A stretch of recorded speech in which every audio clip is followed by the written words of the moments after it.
duty today. Double duty, yeah. The Carterville victory, and then now doing Logan. But you were in Poplar Bluff, Missouri yesterday and saw Logan make a nice run and knock off Mineral Area. Now it's Three Rivers, who lost their opener last night, which is a little bit strange. Yeah, it is, and they lost in overtime, actually, 93-90. We listened to the game and watched the game driving home last night, and it was, I got to tell you what, that Gulf Coast State College, they got out to a 14-0 lead. And you got to give credit to Three Rivers because they just chipped away, and they finally got it tied up, went to overtime, and but they wind up getting beat 93-90. Now, John A. Logan, on the other hand, they wind up winning their game 84-79 over Mineral Area College in just a back and forth ball game. This was a game that at the half, the Vols trailed by 6. They were down 42-36. They had, unofficially, I had them for 11 turnovers in that first half. I heard you say that. But in the second half, they only had 6 turnovers. They had 3 of those on 3 consecutive possessions about midway through that second half.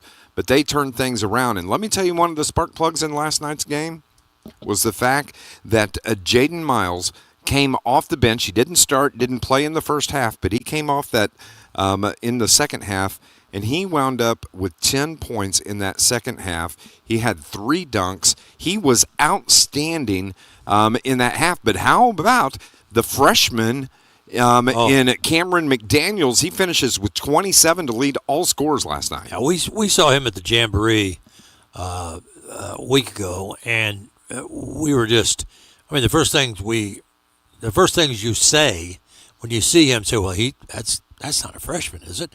And he is a freshman. He is a freshman. And he's not built like one. He doesn't play like one. And when you go down to, I heard Matt Varney's interview with Coach Smith-Peters about the playing down at Three Rivers and opening the season against tough competition. And a lot of these guys that are on Logan's team, they've played in some big ball games. I mean, Kyrese Lukens from Heron, the newcomer, he's been in the El Dorado finals of the holiday tournament over there, 3-4 straight years. And so a lot of these guys have experience, but when you get up to that next level, there's a definite step up.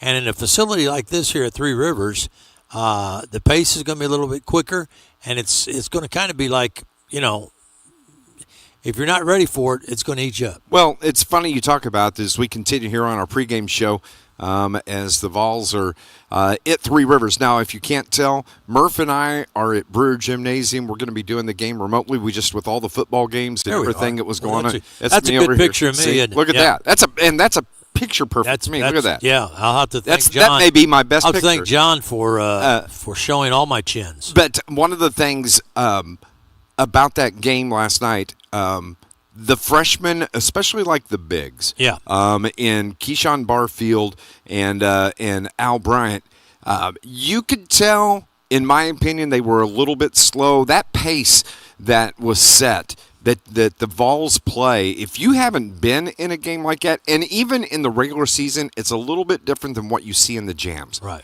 In the jamborees. When it comes down to game time, it is a up and down, physical battle every single possession. And if it's something that you haven't really played, it takes a little bit of adjustment to. That's why Jaden Miles was so effective in the second half, because he knows the pace and he knows how you have to play, and he did so. And Miles, wasn't with the team at the Nationals last year. He was kicked out of a few games and then got suspended for the year. And I, for one, really became a big Miles fan last year, and I know there have been some problems and some discipline issues, but boy, the guy can play, and he's 6'10"? Yes. And he can handle the ball. He can shoot threes, dunk, block shots. I'm a Miles fan, and I think he's vital to this Logan team because you got to have in this season. We've seen it before. We saw it when they won the national title. Logan, you've got to have depth. You've got to have luck. you've got to avoid injuries. Absolutely. And, we talk about Cameron McDaniels finished with 27. Our buddy Marcus Eves popped for 19 last night. And then, some of the other guys struggled. You had Christian Dorr, the freshman, finished in double digits with 10. You had, of course, Jaden with 10. And then you had Taylor Smith, which was odd for Taylor Smith last night. He had opportunities at the free throw line, and he just didn't shoot like he usually does. He went 2 for 7 from the stripe last night. There's 5 additional points he would have picked up. That would have put him up close to double digits. And then he goes through those streaks like that, where he can't miss, and then where he can't make one to save his life. Yep. And DeCarl Payne, although he was on the point and played the majority of the game, he wound up fouling out late in that game. He finished with 3. So I look for some of these guys to come up. One of the names that we want to talk about, too, Dan Rucker got hurt last night. We haven't heard anything officially on him. Not going to play tonight, right? He is not even with the team tonight. So we're going to wait and see what the doctors say on that. But it's game number 2. Vols are 1-0. And Three Rivers is 0-1 coming into this game tonight, Murph. And this should be a good ball game. I think so. Just the fact that Three Rivers, their fans are just so great down there. And this arena that they're in, this field house, we can just tell it's not packed by any means, but they'll be loud. And it's a great situation. It kind of reminds you a little bit of playing at the national tournament. And I know you say, oh, don't bring that up. But this type of situation is what Tyler wants his guys to be in and day out. He'd play every day if he could, because that's what, and you get to the nationals and stuff, you're playing every day, every other day, stuff like that. And don't forget, it's not going to get any easier coming up next week, because they're going to head to Iowa to Ottumwa, and they're going to be playing Coffeyville and then Indian Hills next Friday and Saturday. So this schedule to start off the season is exactly what Tyler Smith Peters. And they always do it. Yep. They do it every year, and people scratch their head and they go, well, and they may have, going into the national tournament, 5 losses, 6 losses, but they're battle tested. And I think probably one of the most heartbreaking things the last few years is when Logan lost that game to Connor State. Absolutely. They had the game won. Yes. The game won. And a lot of the people there along press row and everything, clapping me and Tim Ritchie on the back. Hey, you guys are going to be here for a week, and good to have you guys back. And then that lead disintegrated, and they lost the game. And that team, Connor State, went on to upset number 1 Snow and got all the way to the finals. So Logan would have had, or could have had, a big long run last year. And anytime you can do that these days, you have, you get that publicity and that name keeps growing. Logan right now, you can say Three Rivers, you can say Vincennes, you can say Mineral Area, you can see Moberly, you can say Johnny Logan, and nobody's going to bat an eye. No, absolutely not. Not now. Absolutely not. That's Mike Murphy. I'm Dave McKenzie. We're going to go on and take our first break here on our pregame show. When we come back, you're going to hear last night's postgame interview I did with Tyler Smith Peters after that win, 84-79 over Mineral Area College. We're going to replay that for you coming up here in moments. This is Logan Basketball on 103.5 ESPN. Coach Tyler Smith Peters joins us here on our postgame show. Coach, that was number 1, a good first game matchup, and what a difference of 2 halves it was. The adjustments, I don't know what you said at halftime, but they seem to work. You did well. Yeah, I think the biggest thing is when we share the ball, we're really good. And we had 4 assists in the first half, and we ended with 13. And, I mean, just those alone are now we need to get to 18, 20, but that's progress. And that's when we share the ball, we're really hard to guard. And when we play defense like that and just turn our defense to offense, we're really good. I tell you what, there's a lot of different ways we can go with this, Coach, but I think right off the top we have to talk about your freshman Cameron McDaniels. Outstanding, 27 points tonight. He was just fabulous in his first game. Yeah, no, and he's a guy that can score at all 3 levels. And the biggest thing with him is just knowing the reads. And he did a much better job in the second half, and he did a good job in the first half, but I think he did a much better job in the second half of just moving the ball and taking what the defense gives us. And like I said, he can score at all 3 levels, and he showed that tonight. And then your sophomores, Marcus Eves, outstanding, 19 for him. Jaden Miles, coming off the bench in the second half, picks up 10. He was outstanding. He was dominating for the time he was there. But, I mean, you got to, overall, I mean, there's things you got to correct. This is the first game. This is the first real competition these guys have had. I mean, not that the jamborees aren't real competition, but it's different when you get into the regular season. No, for sure, and you're exactly right, Dave. And Middle Area is a really good team. Yes. I mean, they play really hard. They're physical, and that's what we needed because our freshmen now know how physical and how hard we have to play for not just 20 minutes or 10 minutes, for 40 minutes. The thought crossed my mind in the first half because I had us for 11 turnovers, and I wondered sometimes because you practice against your teammates for so long, you kind of get used to their speed and tempo with their hands. And then when you see another team like the Cardinals where they're quick with the hands, quick to the passing lanes, that it takes a little bit of time to kind of adjust to that pace, that tempo of game.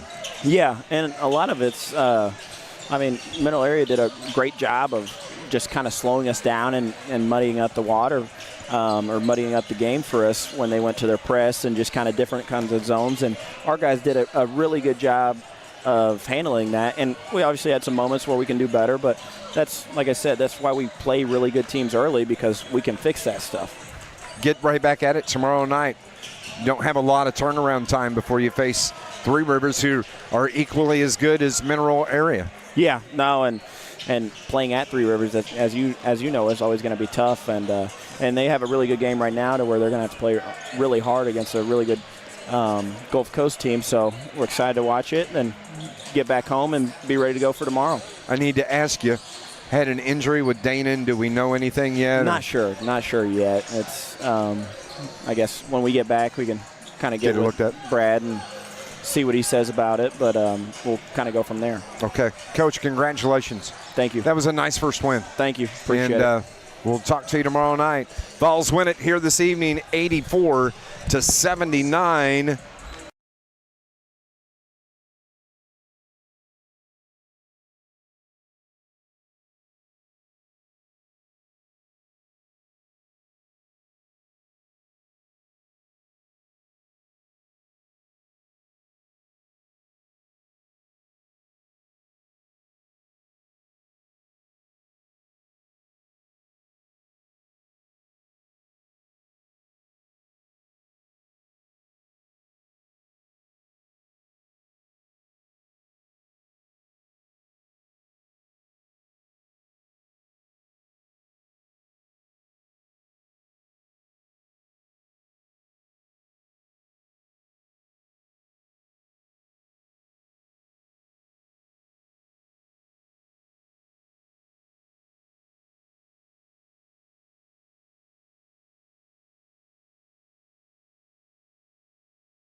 Murphy, we are at Brewer Gymnasium. We're watching the game and going to call it here for you remotely here this evening.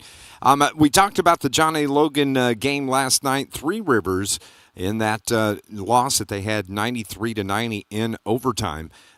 You had Drew Ward that finished with no points in the game for Three Rivers. They were led by Matt Hampton, who had 25, as did Antonio Williams, the Hopkinsville, Kentucky sophomore, finished with 25. So those are the guys that you're going to have to focus on tonight. Tristan Fleming, also an outstanding night for Three Rivers. He finished with 14. Those were the three that finished in double digits. Josiah Cotto also finished in double digits with 13.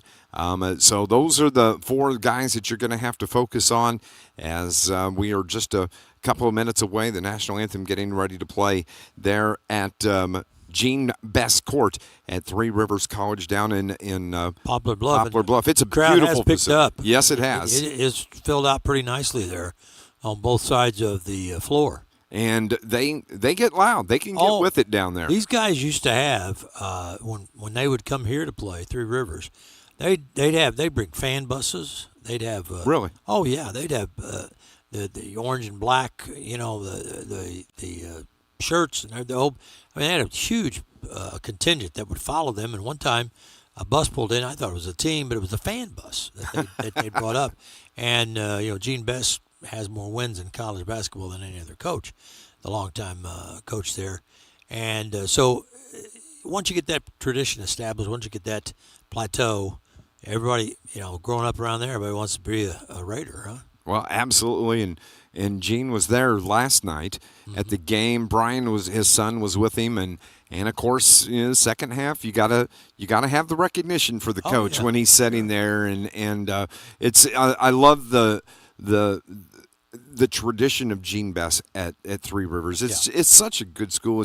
And then this Liba Family Sports Complex. It is so nice, and they've added an additional parking lot out front since we were there last year. In this tournament, the Tournament of Champions to start this season off, this is a good challenge test for the Vols going down there and playing. And that was one of the things that talking with some people last night said that the fact that Three Rivers got pushed to overtime instead of a blowout win like they usually get in years past. Well, you wouldn't look at. I mean, if a team sets up a tournament and they're not going to play a team that gets them down 17-0 right off the bat. I mean, that you're kind of saying, wait a minute, who put this bracket together? Yeah, exactly. And you got to remember that Gulf Coast State College, number 14 in the country in the preseason poll. Logan's 20th. And Logan is number 20, exactly. And so there's no slouches that are playing there. As national anthem is over, the Vols are in their road blacks just like they were last night, which brought them some good luck. And the starting lineups. Nice looking uniform. I love that blue on the black like they have. And so looking forward to this game here tonight. And you see Coach Marcus and Coach Justin there, and there's Tyler in the corner if you're watching us online. Getting ready to announce the starting lineups, and the Vols being the visitors, they'll have their lineup announced first. I'm assuming that Tyler's going to go with the same starting lineup as he did last night. Marcus Eves, the 6'4 sophomore out of Madisonville, Kentucky. DeCarl Payne, the Carbondale sophomore, had a little bit of an off night last night, finished with 3 points. Taylor Smith, look for him to step it up tonight as well. He's a fantastic shooter. He finished with 4 in that win over MAC. Cameron McDaniels, the freshman, was just wonderful last night. Finished with 27 points. He does not play like a freshman like we talked about here in the pregame show. He stands 6'5" out of Louisville, Kentucky. And then finally in the paint tonight, it's going to be Keyshawn Barfield, the 6'9" freshman from Chicago. So it's going to be Eves, Payne, Smith, McDaniels, and Barfield, the starting 5 for your Logan Volunteers. They'll dim the lights at Libla Family Sports Complex. They do their pride, don't they? They do. They got the hype video that plays on the video board over midcourt. They've got the cheerleaders. Their own guys are watching that hype video. Yeah, usually they know what it's. Did you have hype video when you played high school? No, I tell you what we did do though. We had we were one of the first teams to have the real fancy striped lineup pants. Oh yeah, the tearaways. Yeah, and we came out and did a whole series of ball handling drills and all kind of like the Globetrotters stuff. Yeah, and warmed up like that. And but now they do these where they drop the lights and do the spots and everything like that. A lot of theatrical stuff. It's great if your team's winning, but when you get by middle of the season and they're not doing much, you really have a little bit of a struggle with it. And I know there's some opposing coaches that I've talked to that don't really appreciate this, but it's part of the thing. It's sort of like when you come in and say, "Oh, it's senior night tonight." We were at somebody's senior night last week. So, but hey, congratulations to the Carterville Lions too for winning today and How about advancing. Not a lot of Southern Illinois teams moved to the right. Absolutely. DuQuoin, Johnston City. There's only three teams from below Carterville. 64, and along with the Lions. Congratulations, Carterville. You get to go take on Sacred Heart Griffin. Hey, coming up. No problem. That's the No draw. problem. You got to That's face who right. you face. It doesn't matter if you're playing them now or 2 weeks from now. You got to beat them to get by them. DuQuoin Indians won this afternoon. You also have, let's see here, DuQuoin won 41-21 over Carlinville. And Marion got beat today 35-21. Yeah. And what did we say that Callahan Roper wound up throwing like close to 50 times? And 28 out of 48. yeah, so that's a lot. So just 3 teams in Southern Illinois still alive in the playoffs.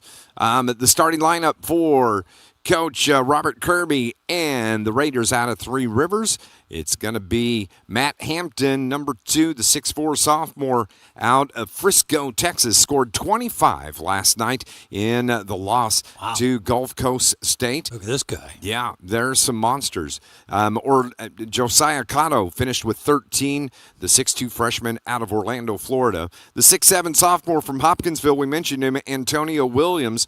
And then you have the 6'6 sophomore, Davin Francis. He finished with 6 points last night. And so we'll pick up the 5th starter for Coach Robert Kirby as we go along here in just a moment. And I think that is going to be Stephen Abatke, the 6'1 freshman out of West Africa. Togo, is that 31 or? Yep. Yeah, 31. That's Johan Pouch. Yeah. Pouch last year huge. was huge. 6'10". He's out of Dusseldorf, Germany. So it's going to be Like the Hindenburg. Yeah. Barfield loses the tip. It's going to be Three Rivers to start things off here in this final game of the Tournament of Champion. They're moving right to left on your radio dial. And with the basketball dribbling around the top, curls it back and whips it to the left wing. Drive it in. That's Cotto. Cotto puts it up. The runner no good, but a foul is going to be called on John A. Logan. That may be on Taylor Smith. Some players just have that natural ability when they drive and they get bumped or they get knocked off balance. They're even more dangerous because they can get a shot off, and that comes from playing against guys that are bigger than you. But they can get that shot off, and then that ref's going to call that foul every time you go to the line. Cotto's at the line, and he knocks down the first free throw. First point of the game belongs to Three Rivers.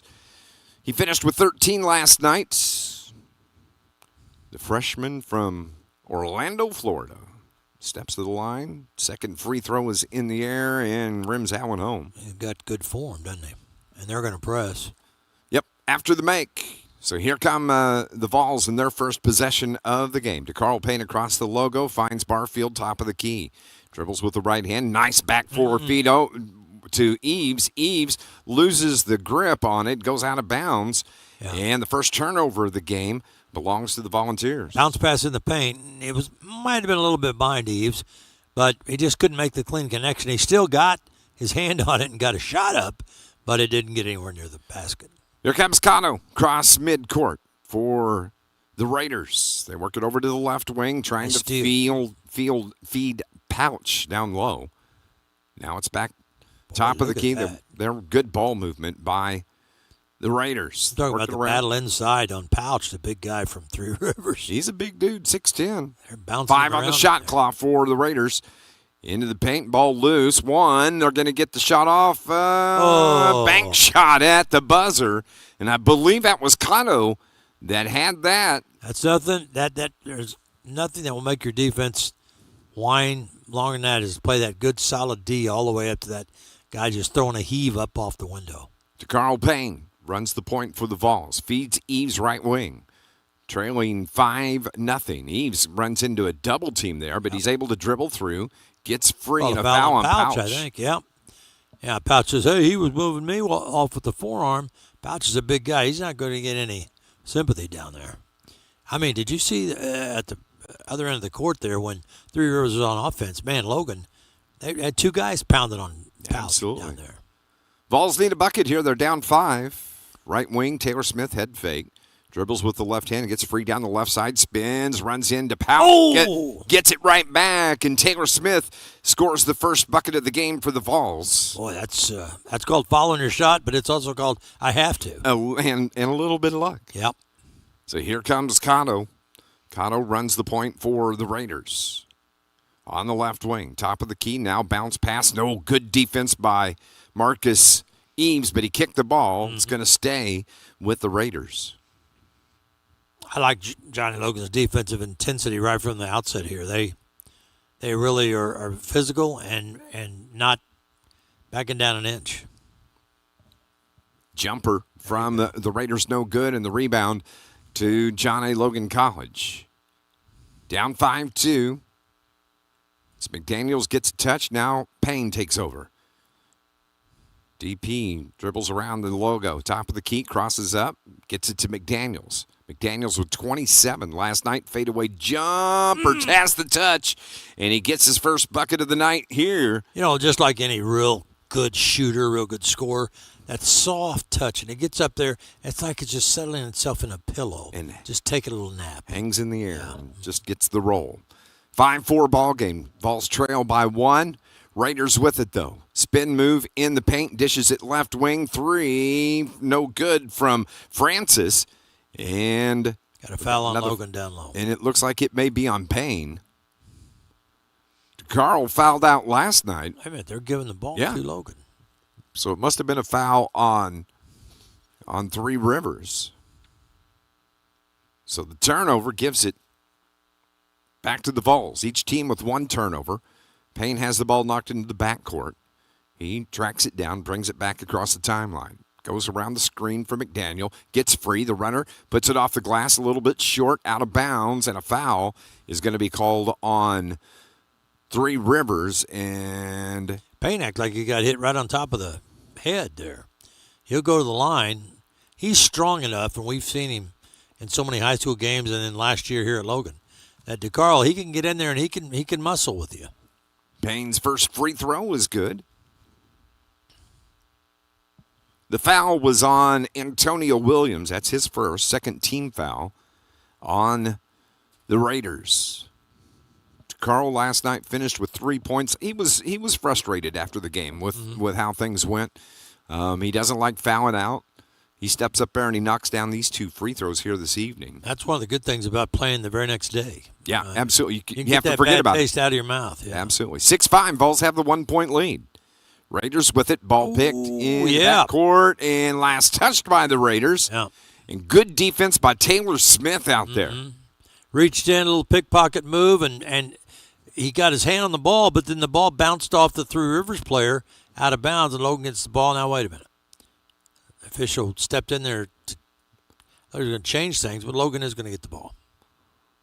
So the Vols a chance to extend this 1-point lead up 6-5, 16:30 remaining here in the first half. Long range 3 from Cam McDaniels. I mean, I can't say enough about this kid. Man, he's just not afraid. No.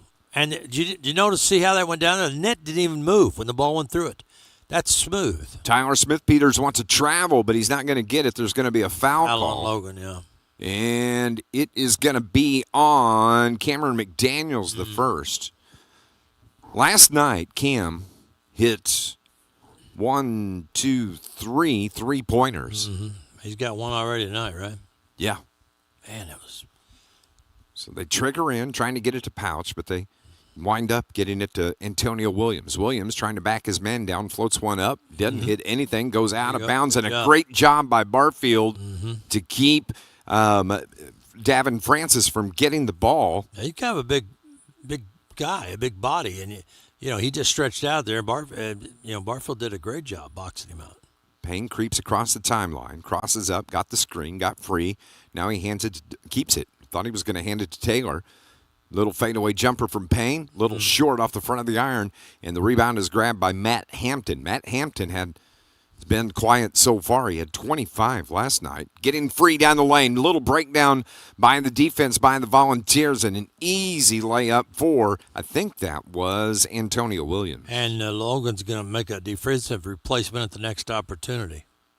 Vols, corner right. Taylor Smith head fake. Drives it inside the arc. Launches it. And a little short.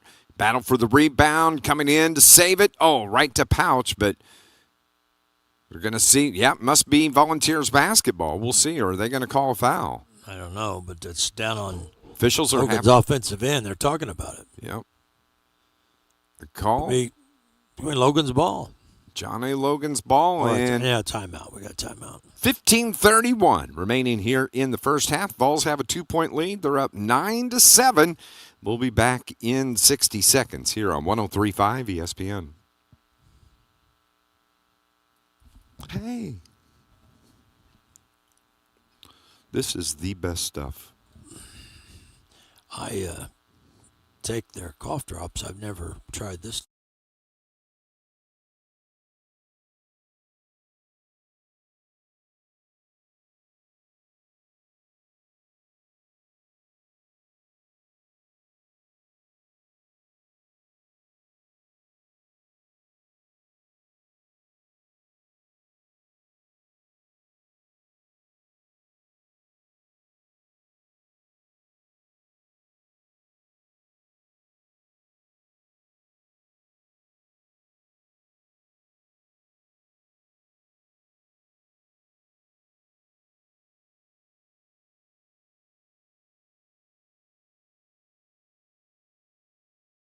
And our score here, John A. Logan, after winning last night, 84-79, trying to start the season 2-0. They have a 2-point lead here, Murph. Hey, the Johnny 9-7. Logan women. 2-0 since Charlie Jones. first time since 2018 they've started I the think season. we'll hear 2-0. from him at halftime, right? We will. He's coming up. It's going to be John A. Logan basketball coming out of the timeout, the first media timeout. So Payne takes the inbound, works around the screen, dribbles to the high left wing, drives into the arc, bumps off the defender, there to clean it up, and that is Christian Dorr puts the shot up, and he got popped as he took it strong to the glass. He's the guy that just came in as the defensive replacement, and he found himself with the ball in his hands on the left baseline and almost stuck it back up and him to go to the line. Cameron last night finished with 10 points in double digits in his first college game, and he steps up to the line. How important are free throws? I mean, they say, they don't win all the games. Remember what Ron Hines used to tell us that Shoemate said? They don't win all the games, but they just win the close games. That's exactly right. Logan is stepping right up to the line and just knocking them down right now, and that is so big on the road. Logan up 11-7. Yeah, Christian Dorr. Well, as a team last night, the Vols were 18 of 34. They didn't shoot well from the stripe. And that was the one thing that Tyler Smith-Peter said he needed to get fixed because those are freebies. Left wing, tried to feed it. The ball's kicked by Marcus Eves. They feed the post. That's Pouch. Spins. Gets free with the left hand. Nice job by Johannes Pouch. He got away with it. He brought it down where the little guys roam and got away with it. Look at Eves. Yep. Marcus launches and gets the roll. Shooter's touch for Marcus Eves. His first field goal of the game. Falls back up 4. The Sherman tank, Marcus Eves. Love me some Marcus Eves. Driving, getting free again. Oh, it rolls out. Perfect. And the Vols get the rebound. Yeah, because they're not going to like that lack of rebounding there. Nope. Corner left. Payne. Yeah. Pops it from corner left. 5 in the game for DeCarlo. Vols are up 16-9. 16-9. The defense is triggering the offense. Right side. Raiders drive baseline, cut off nicely, but a bump foul is going to be called on Cameron McDaniels, and that's going to be number 2 on Cam, and he's not a happy camper. Well, and it was a bump on the baseline, and he was maybe half a step away from being where he should be, but you got to let guys play a little bit. I mean, it's a physical game nowadays, and you're going to have some bumping, you're going to have some pushing, and you might even have a guy hit the deck. That doesn't necessarily mean there was a foul called.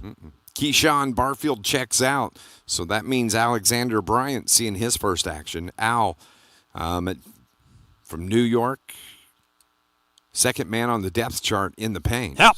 Another And the steal for Vols Logan. get steal. Fourth turnover on the Raiders. The other way off the glass, and that's Dorr again. That counts, and he's going to the line, baby. 4 in the game for Dorr. The foul is on Drew Ward. Did you And see his body control? He went in the air. just hangs, I mean, he spins. switched. Yeah, he switched in midair and was in traffic, and he got it to go. 4 in the game for Christian. Look at that, Steps up, 19-9. Now Logan is up just like that. They're up by 10. completes the 3-point play. 14 minutes remaining here in the first half. His press is bothering Logan a little bit too. I mean, bothering Three Rivers. And a bump foul. Nope, they're still going. Tyler's campaigning for that down there, though. That's what he was asking for. Good defense by Dorr out on that point. Dorr's about Look to at get him. it again. He's battling with Antonio Williams. Williams got free, but a foul called, and it's going to be on Christian Dorr. Yeah, that's okay. You've got to establish that hounding type defense. Dominance. You're going to get a foul every once in a while. Another timeout here with Logan up now by 10, 19-9. Yep. With 13:40 remaining, this is not a media timeout, but it is going to be a 30-second timeout. And we'll pause for 30 as well. 19-9, 10-point lead for the Vols from Poplar Bluff on 103.5 ESPN.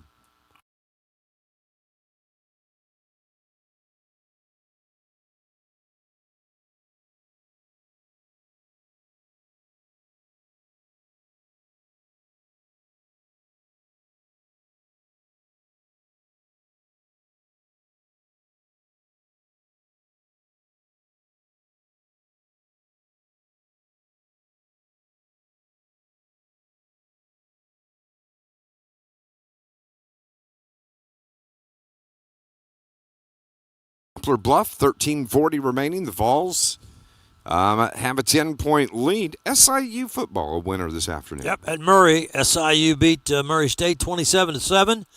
Nick Hill's club now a couple of wins in a row, and got a big trip coming up to Youngstown State. I can't remember when the next home game. I just remember when the road games are. Yep, exactly. You know that stuff.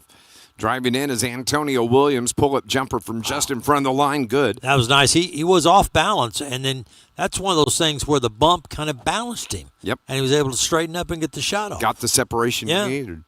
Here's Dorr, whips his pass over to the left wing. Eves takes it into the paint. Off the glass. Oh, couldn't get it to go, but he got fouled. And Marcus. And that's going to be on the big guy in Kylan Jones. Now, Poplar Bluff coach is now pretending to be an easel on the far side of the field, his arms outstretched. What's going on? So Marcus Eves at the stripe. That's money. Last year, Eves was an 85% free throw shooter on the season. Struggled last night, but he looks like he's got it back on track. I haven't rolled around the rim a little bit, but Couple of subs for Poplar Bluff. the Raiders, Three Rivers. Coming into the game is going to be Davin Francis, one of the starters. So Marcus steps up. Taylor Smith on the floor. Christian Dorr. Al Bryant and Justice Decker seeing his first action of the night. Eves hits the second free throw. He's got 4. Vols up 10, 21-11. Here comes Josiah Cotto into the front court for the Raiders. Over toward the right side to the right wing. Cotto gets it back, launches the 3 long range, in and out, no good. And Al Bryant with the rebound. Here comes Eves between the leg. No, that's Marcus, and he puts up the shot, no good. Just a little bit short. Raiders get the rebound. 12:40 remaining. Have a media timeout coming up in just a little bit off the glass and a foul before the shot. Yeah, it didn't count. The bucket didn't count. It's going to be on Bryant. Al picks up his first foul. Shouldn't be a shooting foul. It's going to be Raider basketball on the inline left. 21-11 the score. Bounce pass and Vols steal it away. 5th turnover of the And game. threw it away.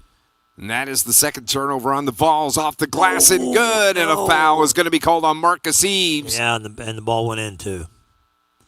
And It's Tristan Fleming that got the bucket, so he's going to go to the line. And it shows you how quick something can change. Logan got their hands on the ball. Their first pass was a bad one up near center court, and the Raiders stole it and went the other way and got a chance for a three-point play. And that's Tristan Fleming. Fleming last night finished with 14. He's a sophomore out of Memphis, Tennessee. Spins the ball in the left hand, dribbles once, spins it in the left hand again, free throw. The and one is good.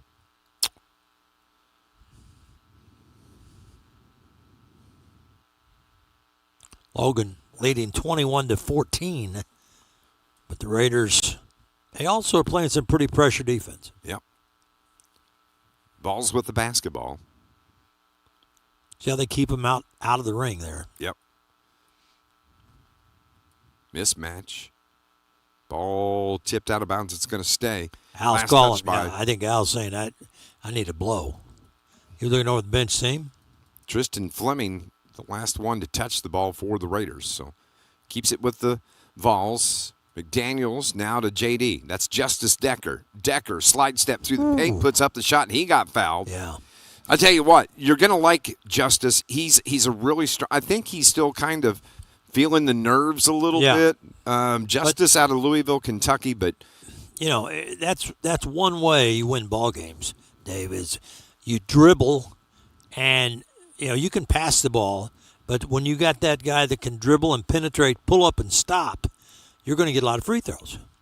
Justice, that's what you need right there. Justice Decker last night he hit one free throw. Yeah, he's tied that tonight. He missed his second one last night, I recall that, so opportunity here. 22-14 Logan, 12:04 to go first half. From Three Rivers. JD sporting the pink sneaks. I see Kicks, as what the cool kids call them. That's what they call cool kids call them? Kicks. And I call them tennis shoes. Second free throw is good. Justice Decker with 2. As he comes into the game, picks up a couple of points. Maybe that'll help kind of settle him down. Boy, you love Logan's defense, the way they pick him up in the backcourt. Pressure him, got to steal again. Yep. And a foul. Foul. It's going to be pushed him out of bounds on the far sideline. Drew Ward. That's going to be number 2 on Ward.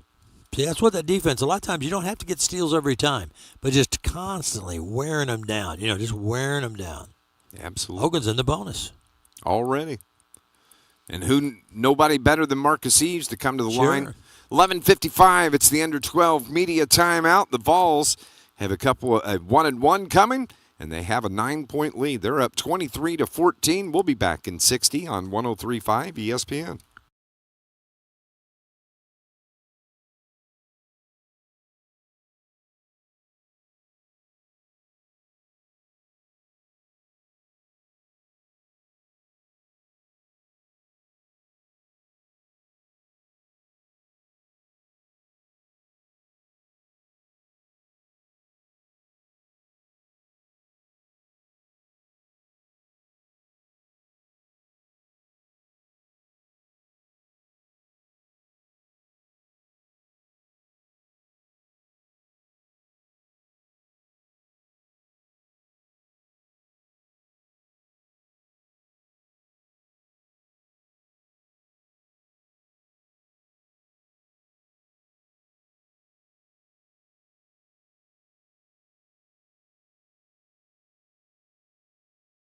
Out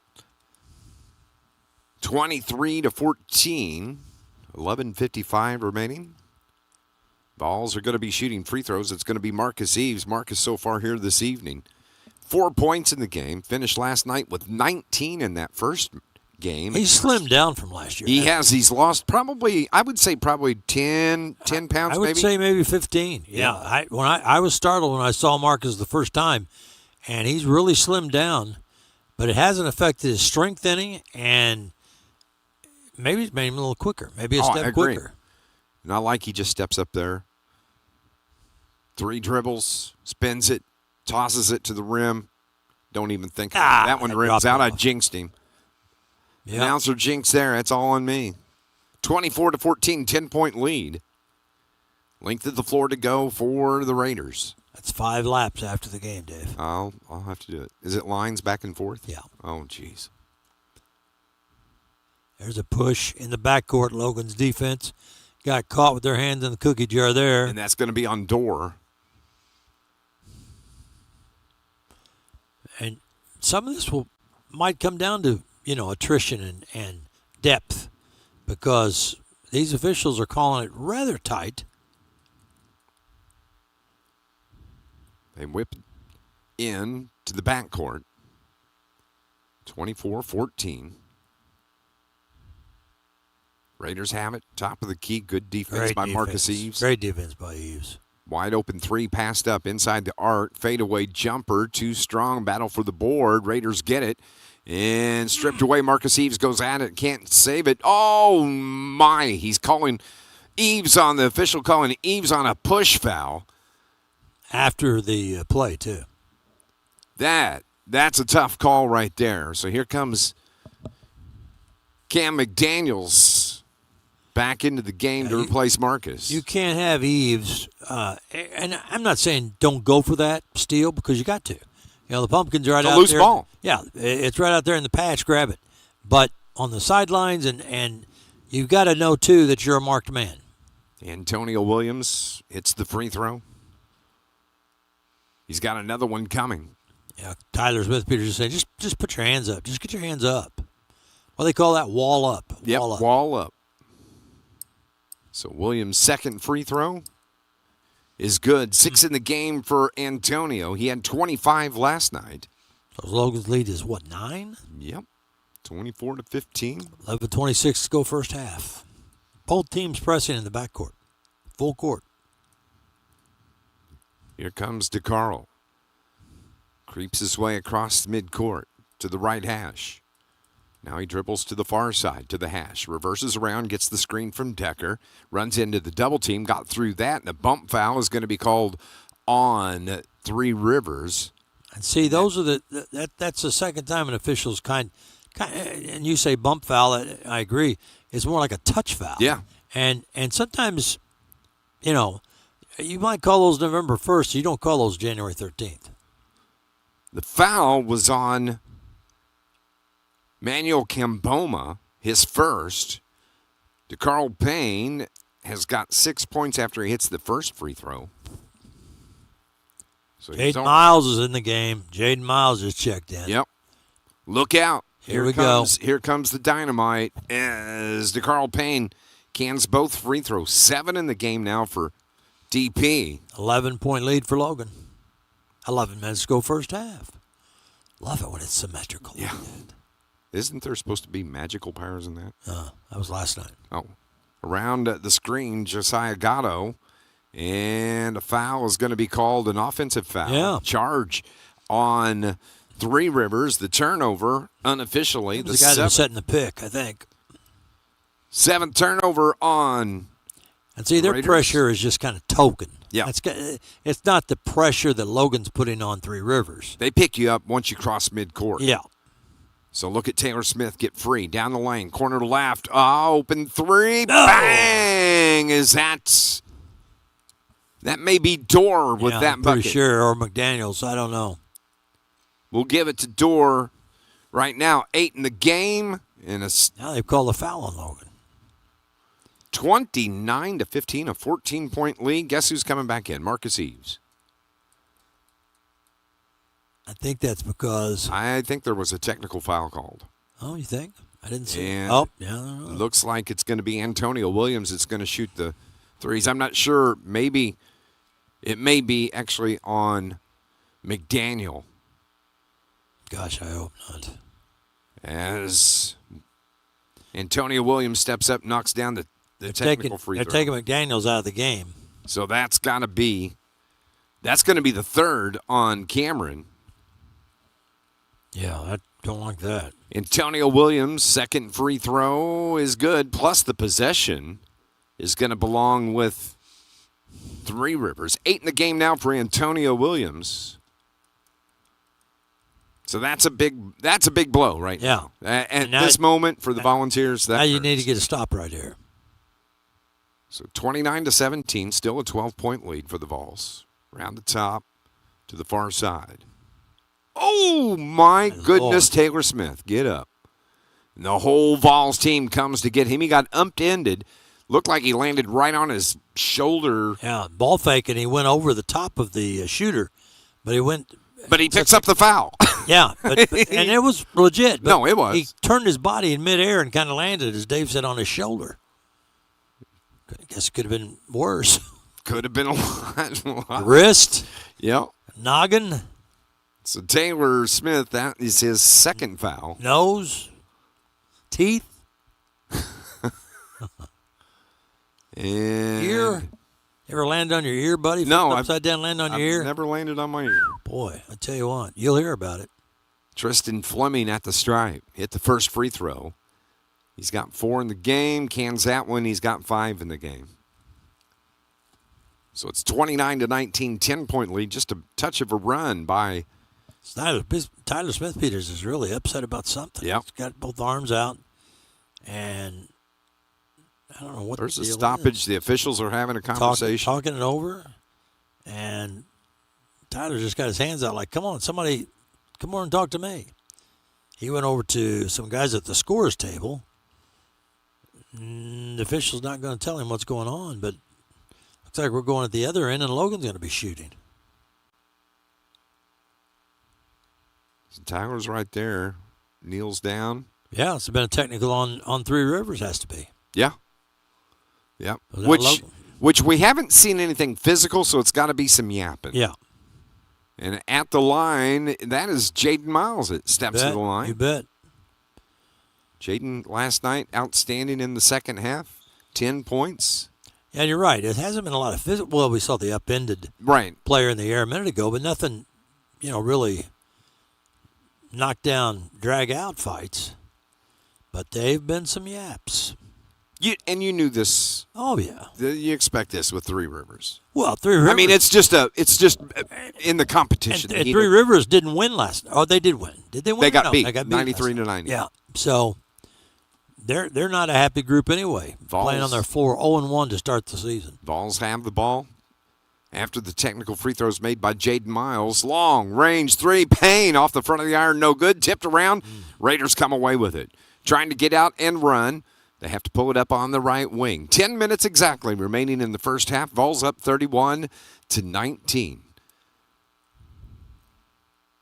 Mike Murphy, Dave McKenzie. We're in Carterville watching the monitor, calling the game for you. A lot of sports in Southern Illinois just couldn't get down to Poplar Bluff, so we can do it this way. Oh, what a great defensive play that there. was dribbled out of bounds. That should be Vols basketball. Yeah, what a great defensive play there made by the young man from Logan that's just in the ball game.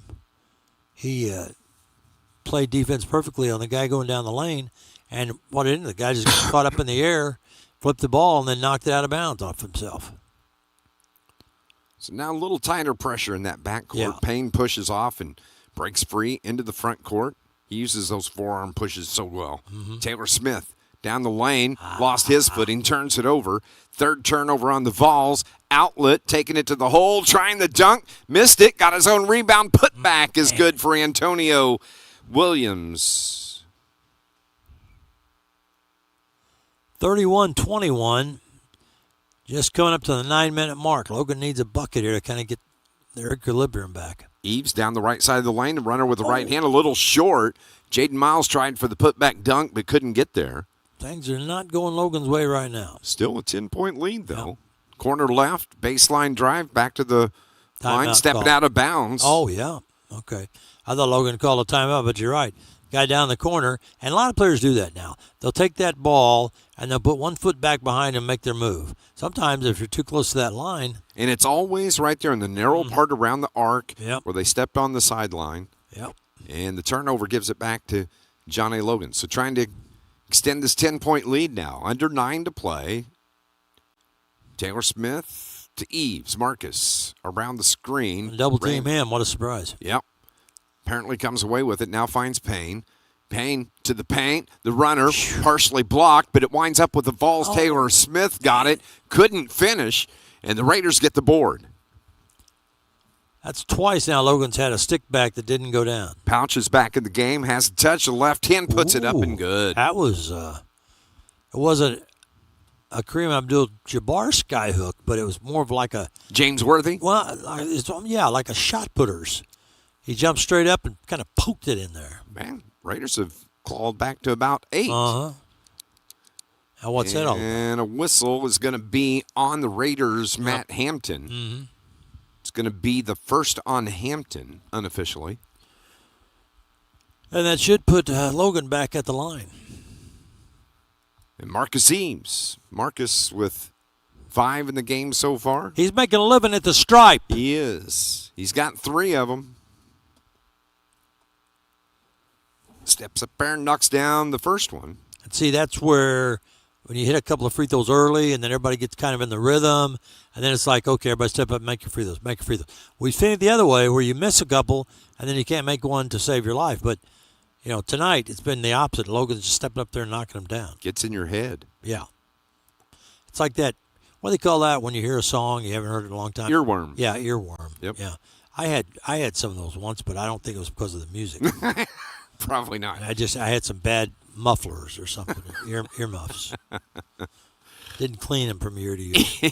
Eve's second free throw is good. He's got another one coming. Maybe. No, he stepped on the line. Yep. So they're not going to count that last one. Nope. Keeps it 9-point lead, 32-23. 8:04 remaining. This is an important part of the ballgame right here to me because, you know, Logan's had the lead, you know, this whole first half. Unless you don't want to have a little defensive breakdown now. Now, what's that about? And a foul Oh, boy. on. It's going to be on Jaden Miles. It was away from the ball. Jaden comes to the sideline. Tyler Smith having a counseling session with him. Justin Sidoris is there. Coach Walker's there. Is he coming out? Yeah. He's coming. It's a timeout. It's the under 8 timeout. Okay. 32-23. Johnny Logan has the lead. In Poplar Bluff, Missouri, Three Rivers and Logan battling it out. We're in the first half. We'll be back in 30 seconds on 103.5 ESPN.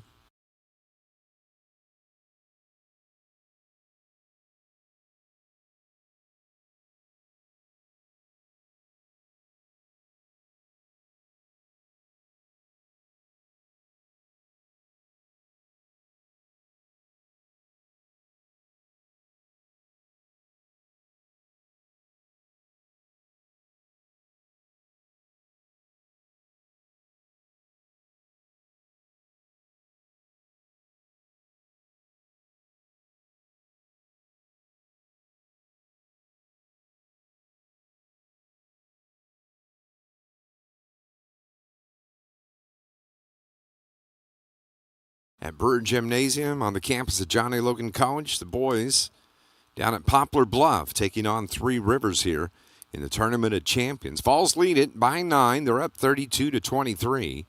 And Johan Pouch at the stripe. Pouch with 4 in the game. The left-hander's free throw is good. He's got 5 here this evening. 2 field goals and the free throw. Pouch stands 6'10", the Dusseldorf, Germany native. Short arms that second free throw. So an 8-point lead for the Vols with the basketball. Marcus Eaves up top to the right hash. Drives in, takes it to the corner right, and a foul is going to be called on the Raiders. And that's going to be on Tristan Fleming. The first on Fleming. And Marcus Eaves goes back to the line to shoot free throws. Almost said the line of scrimmage. Yeah. Well, you were done football argument today. That's a pardonable sin there. 7 now for Marcus.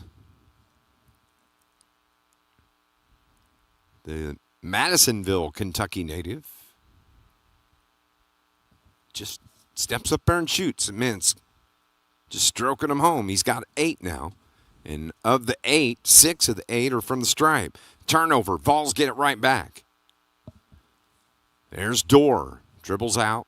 Right wing. Nice feed down low to the low post. That's the Eves. Little fadeaway jumper from Marcus is good. Double digits for Marcus Eves. He's at 10. Vols back up 12 now. 36-24. Raiders with the ball, though. Fleming out on that right wing. Down low to Pouch. Puts it up with the left hand. Gets it to go again.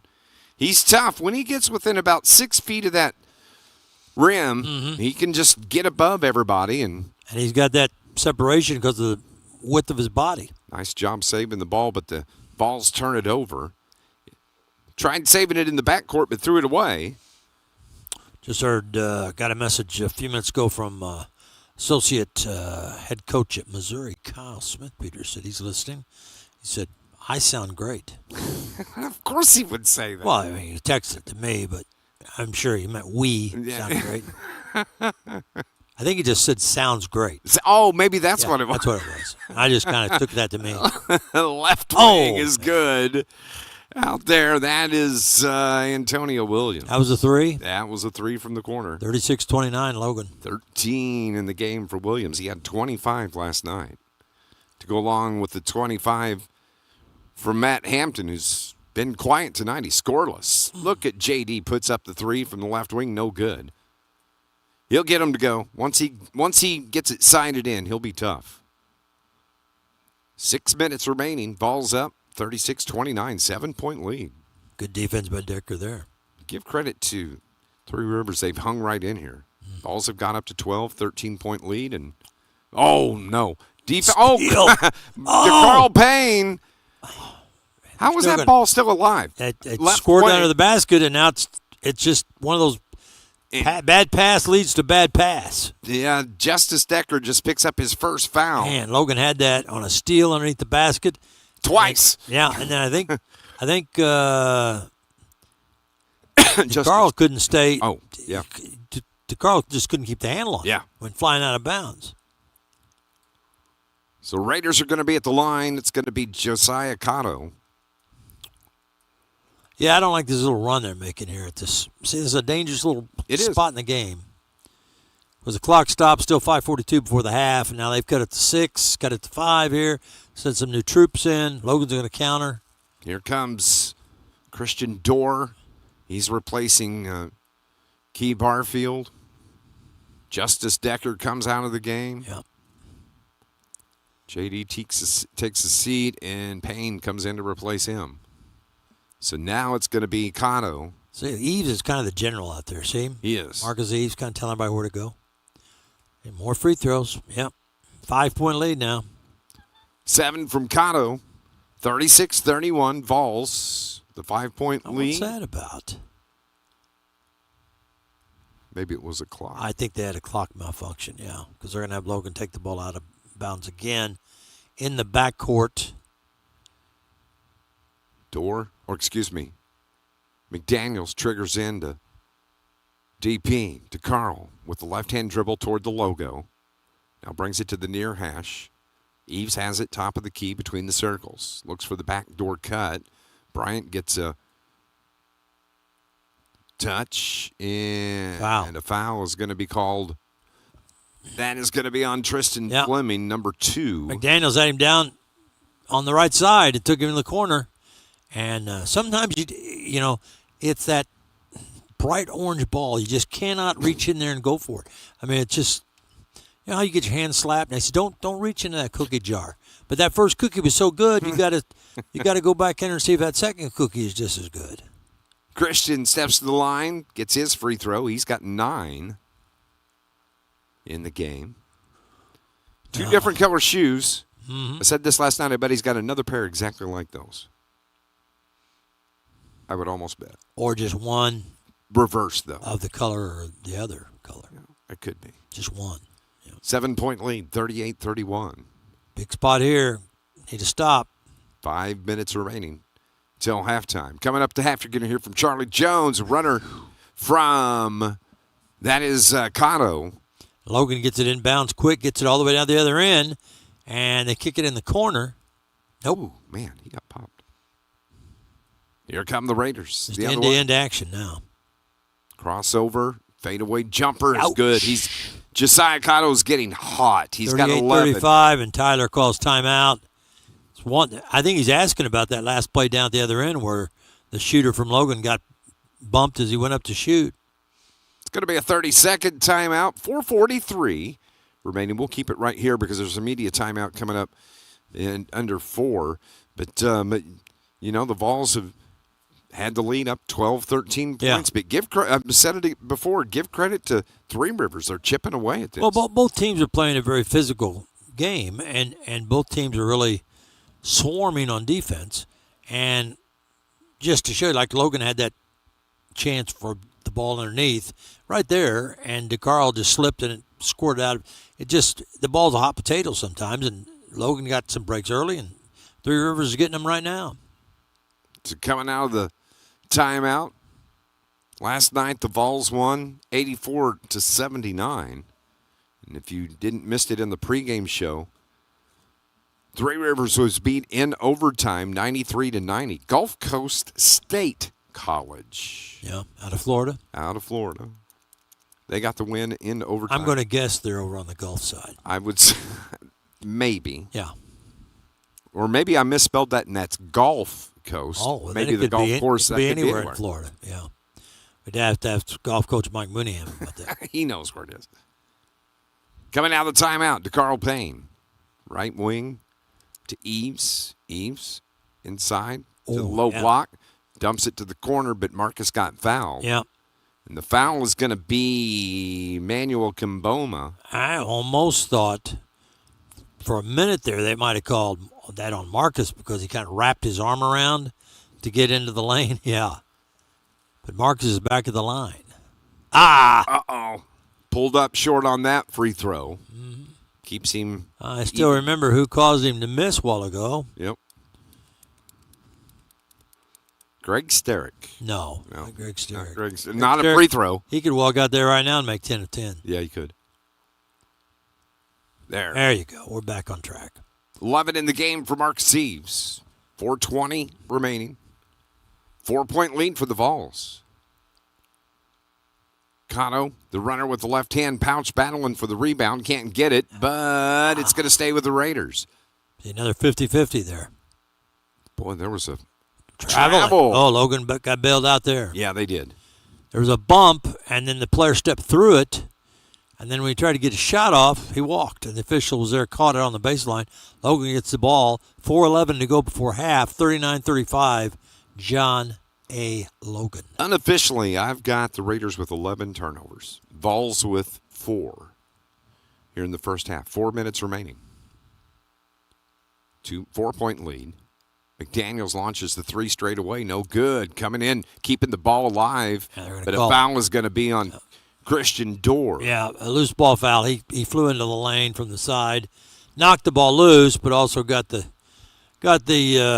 Three River player. Now there's that under 4 media timeout. Logan leading 39-35 with 3:58 to go in the half. Let's step aside for 1 minute, and Dave McKenzie and yours truly will be right back.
Nine 35 3:58 remaining here in the first half. The Vols have the 4-point lead. At the line for the Raiders, it's going to be Josiah Cotto. Cotto setting on 11 points here in the first half. He's got I'm assuming this is probably the double bonus, I think. And he gets the first one to go. Coming up at half, Charlie Jones. Lady Falls 2-0 to start the season. First time since 2018. So happy for Charlie. What a good start for the girls. They get the win over Moberly yesterday. They beat Independence Community College today. Logan's got a 2-point lead right here on the men's side. Yep. Under 4, 348. Into the paint as Barfield misses, puts it up again, and he's just been hacked in. Out. Yeah. Gets tied up again with Davin Francis under the paint. The foul is going to be on the Raiders, so that's going to put Keyshawn Barfield. Is that Barfield or is that? Yeah, I think it is. Okay. Or is that Jaden? I was thinking that was Miles, but it is. It is 12. That's going to be Jaden. Yeah. Because Miles went up high yep. and tried to get that stick back, and that's when I thought, well, there's not too many guys that can jump like that. And then he got upended down the corner, missed his first free throw. Second from Miles. That one's short. Come on. Keeps it a 2-point lead for the Vols, but chance to either tie or take the lead here for the Raiders. 3.5 remaining. And traveling. Yep. Turnover number 12. That was unforced, too. And, boy, you could have tied or taken the lead. That was a big, important possession. Now Logan comes down.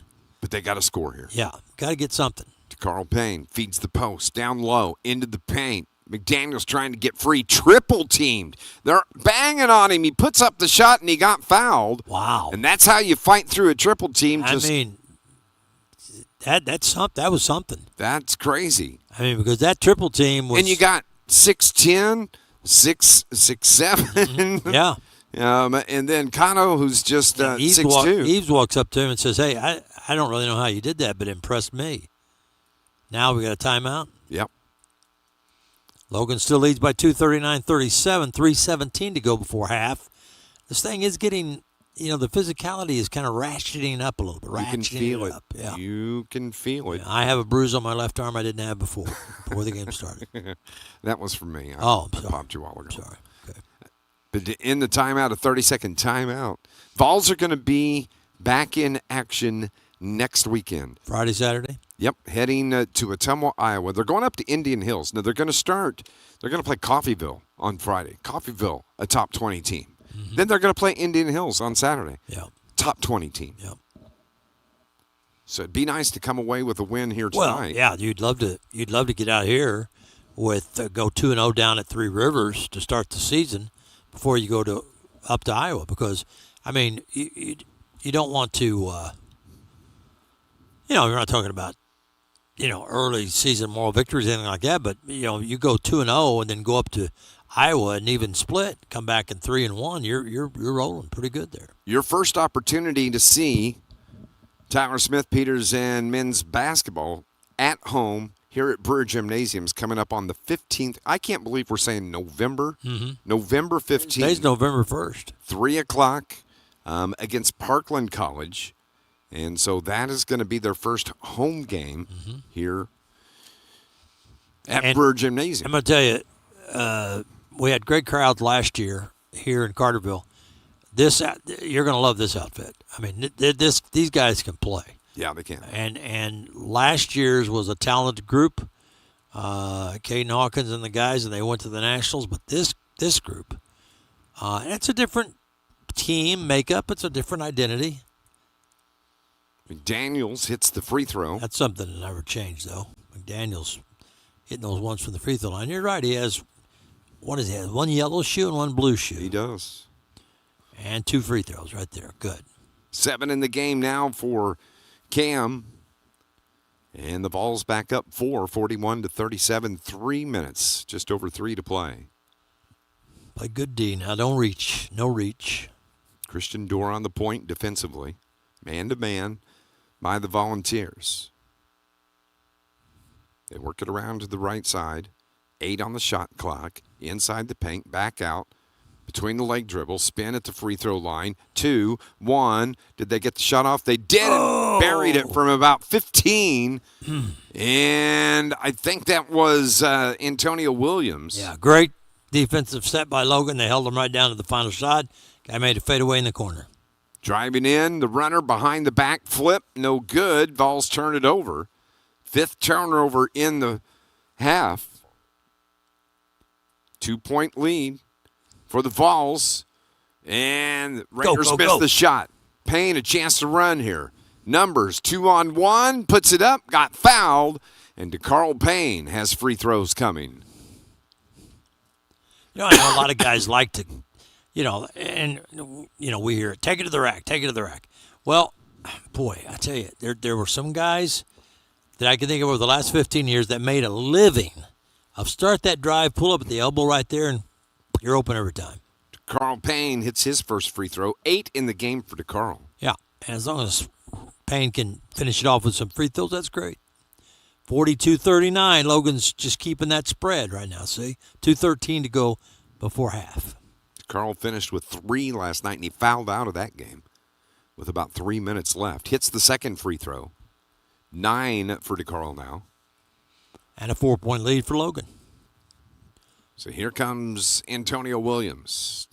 Dishes it off right wing, down low to Pouch. Got it in that left hand, puts it up. Boy. Man, he's just deadly. He's automatic with that. 6 feet, I'm telling you. 9 in the game, all on the same shot. Yeah. 4 field goals and a free throw. So under 2 to play now. 2-point lead for the Vols with the basketball.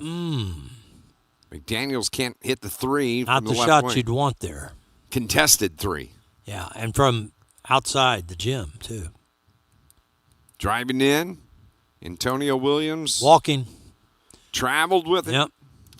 There was a little bit of contact, and at first people thought there was a foul on Logan, but then Logan players started clapping, and the official was quick to signal the travel. 90 seconds, first half. 13 turnovers on the Raiders unofficially. Payne. Hey, DeCarl. He got free. Let it rain, DeCarl says. Let it. Oh, wait a minute. They call a charge underneath. You're not going to count that basket. Oh, no.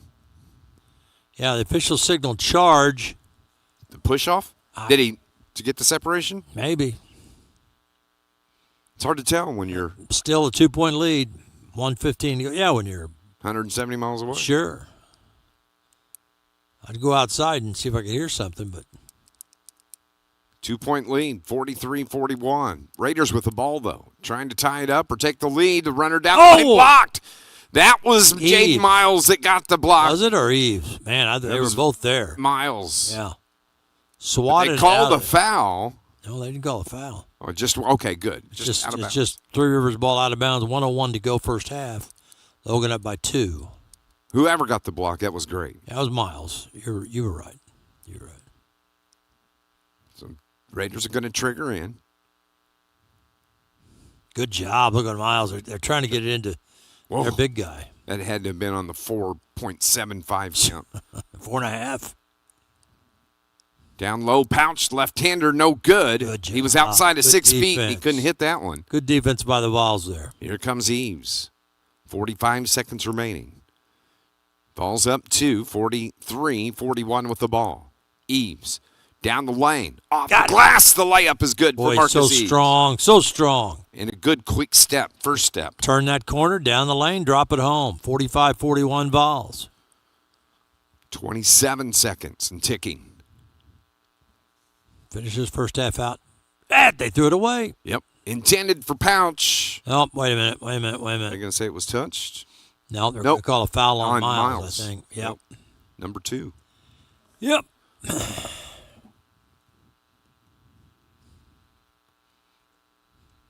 And it's going to be Johan Pouch at the line.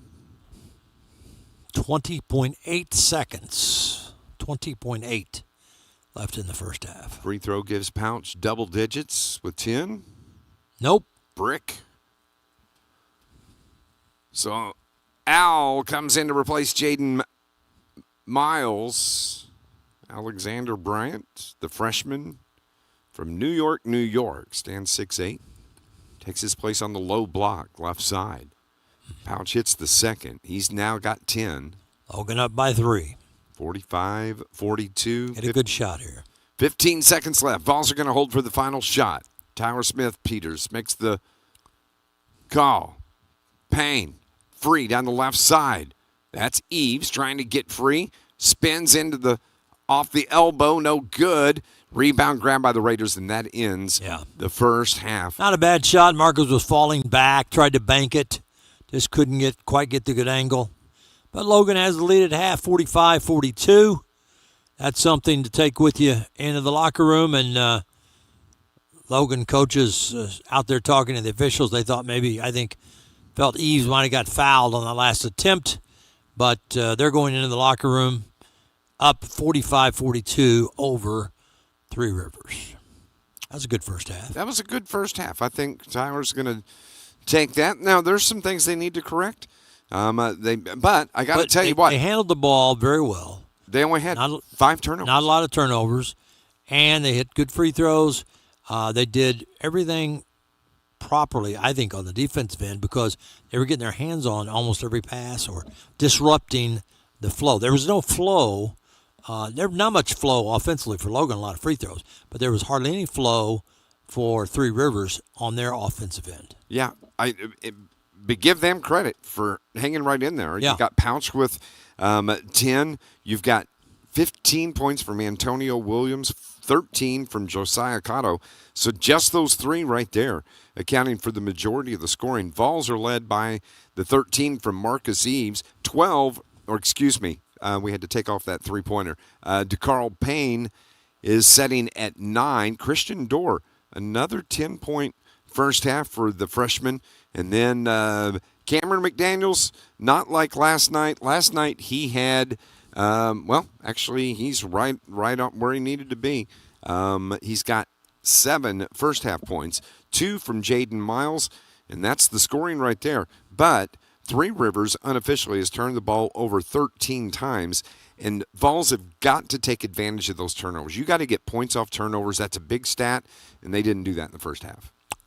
Dave Kinsey, Mike Murphy here at John A. Logan College. We will be back with some more information. It is halftime at Three Rivers, and the John A. Logan Vols trying to start the season 2-0. We'll be back in 1 minute.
Logan and the Volunteers playing in Poplar Bluff, Missouri against Three Rivers, and it is a 45-42 lead for the Vols here at this juncture.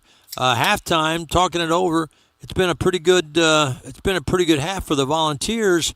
The way they defensively. Now, had a few fouls called. That's going to happen when you're playing that high pressure defense. But Logan played that pretty much full court man-to-man all the way up and down the floor. Three Rivers kind of broke off that and kind of went into it. We'll just kind of bother you a little bit. But Logan was trying to steal the ball and trying to play tough for defense, and that resulted, I think, in a lot of those turnovers that you talked about. Yep, and it's typical battle between these two teams.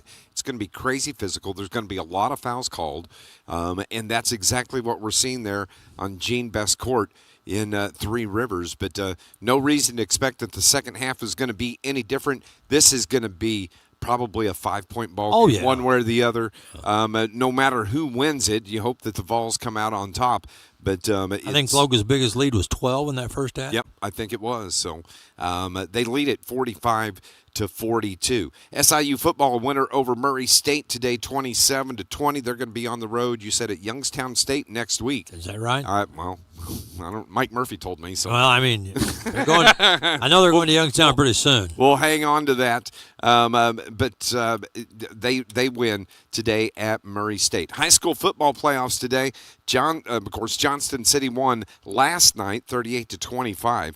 Other scores of interest in the area: DuQuoin a winner over Carlinville, Class 2A football, 48-21.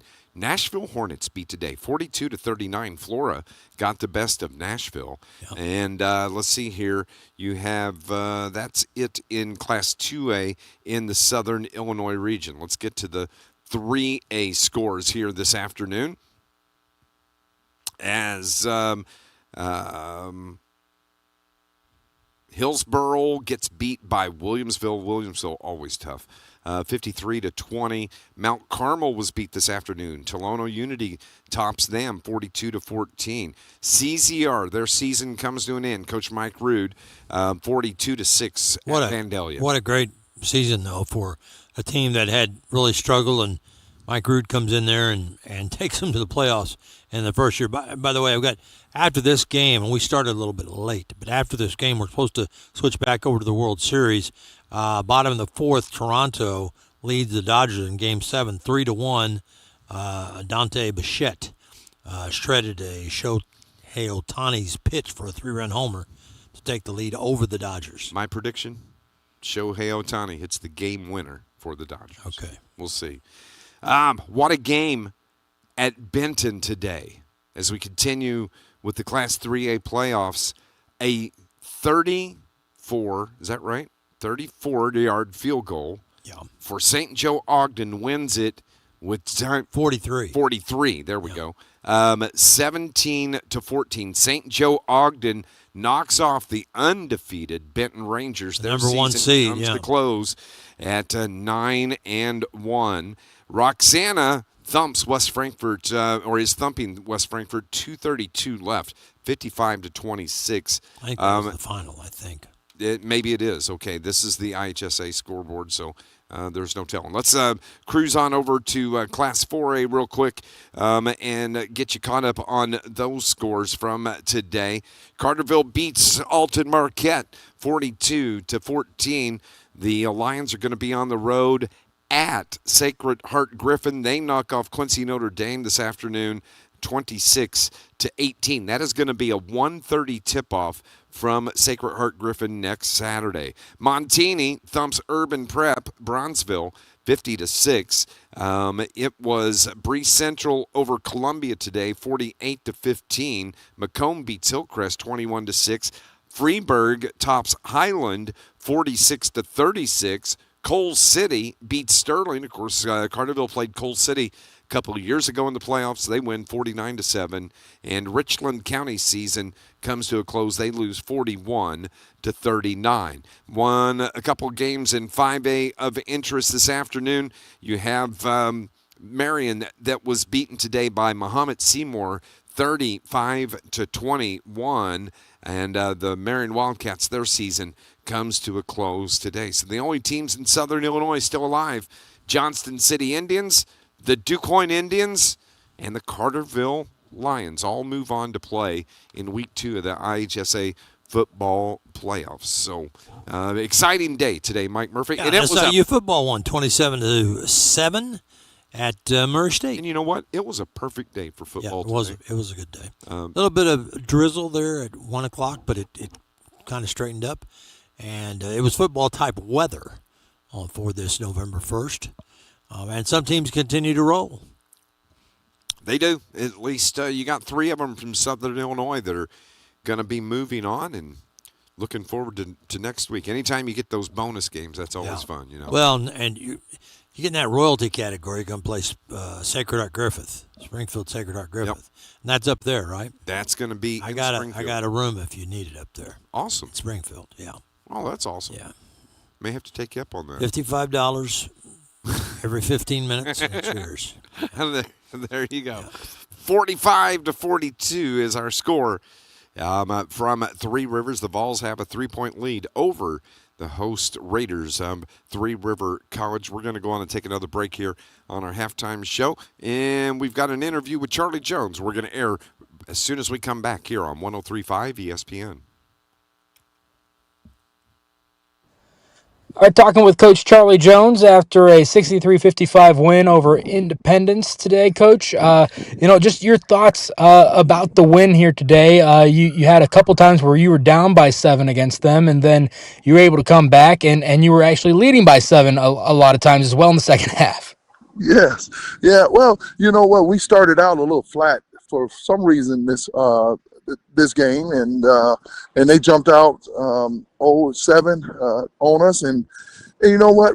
One thing that I found out even in the midst of that is that our girls are one of those that plays with a lot of heart. They don't quit. They don't go away easy, and they find a way to bring things back toward the direction where we want it, and they just played hard. So I'm proud of them.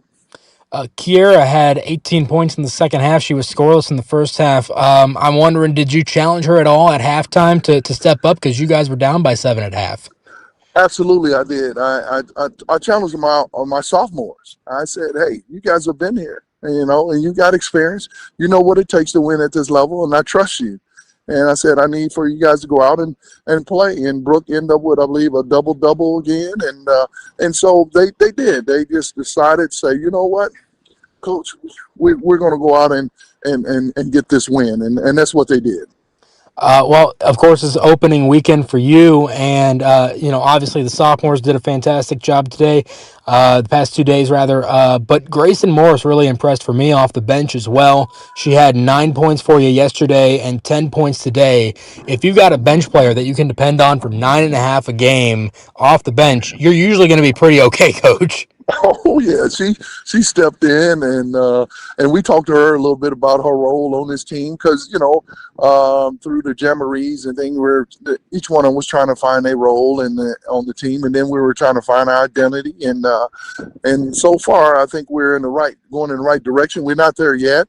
We got a lot of things we got to work on. We face Danville at their place this upcoming week, and so we got to get back to work and get better in a lot of things. And turnovers, we got to take care of the basketball, and we got to do a better job of rebounding the ball, boxing out, and things of that nature. But those things will come as we continue to work on them in practice. Yeah, well, the turnovers especially I was going to bring up. By my count, I'm sure it's not exactly correct, but I've got you at 18 a game in the first 2 games. Again, it's early. Your team is still kind of finding the chemistry that they want. But you would hope that goes down to maybe 14, 15 a game as the season progresses. And I mean, I know the elite teams, they look at 10, 11, 12, but 15 for most teams, they're going to be mostly happy with that. So do you think that that's somewhere that your team can get to in the coming weeks?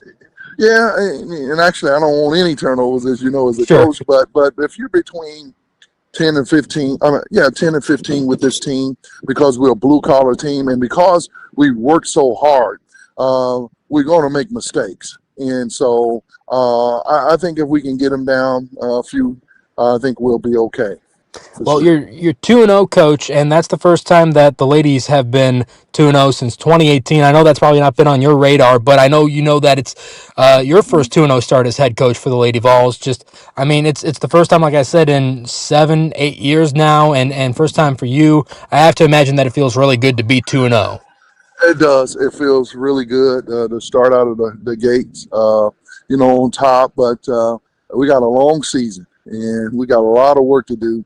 And so we haven't arrived yet, but we're going to continue to strive to continue to get better. Coach Charlie Jones, thanks for spending a little bit of time with us after your game, and have a safe trip back, Coach. I sure will. Thank you, Matt.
Gymnasium. It's Dave McKenzie, Mike Murphy with you here this evening. Vols lead at 45-42. 20 minutes on the clock as we get ready to start the second half here. And the number of fouls, we talk about attrition and depth will be a big part here because there's a couple of Logan guys that have a couple of fouls or have 3 fouls, and we're going to have to be careful here. The early going, Logan with a 3-point lead. They had as many as 12-point lead in the first half, but as Dave McKenzie said, Three Rivers just kept hanging around. McDaniels has 3 and Christian Dorr have 3. So down low, they get it to Pouch on the first possession. A foul right off the and bat. A foul by Dorr on McDaniels. Nope, they call it on Keyshawn Barfield. Yeah, Barfield down low on Pouch. It's going to be the first on Barfield. Which, yeah, if you have to have a foul whistled, that's fine. That's the guy you want That's the one. Yep. to be tagged with it right now.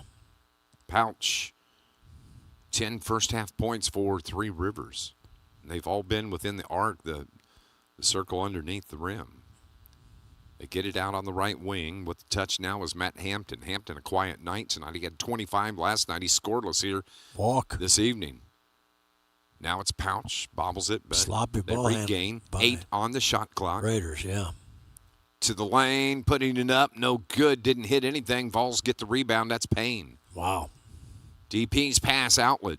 Finds Taylor Smith, takes Yeah. it to the rim, it rims out, it rolls off the side. A great opportunity on a baseline cut from Taylor Smith. Yeah, great pass, too. Right side 3 put up for the Raiders, no good. And the Marcus Eves is on the run for the Vols. Takes it into the triple team and forces it, goes out of bounds. Right. And it's going to stay with the volunteer. Yeah, they did call a foul. It's going to be Cotto picks up his first unofficially. A little bit late, but they did call the foul. Eves went in there against the triple team, too. You can't do that unless you're Marcus Eves. No, you can't.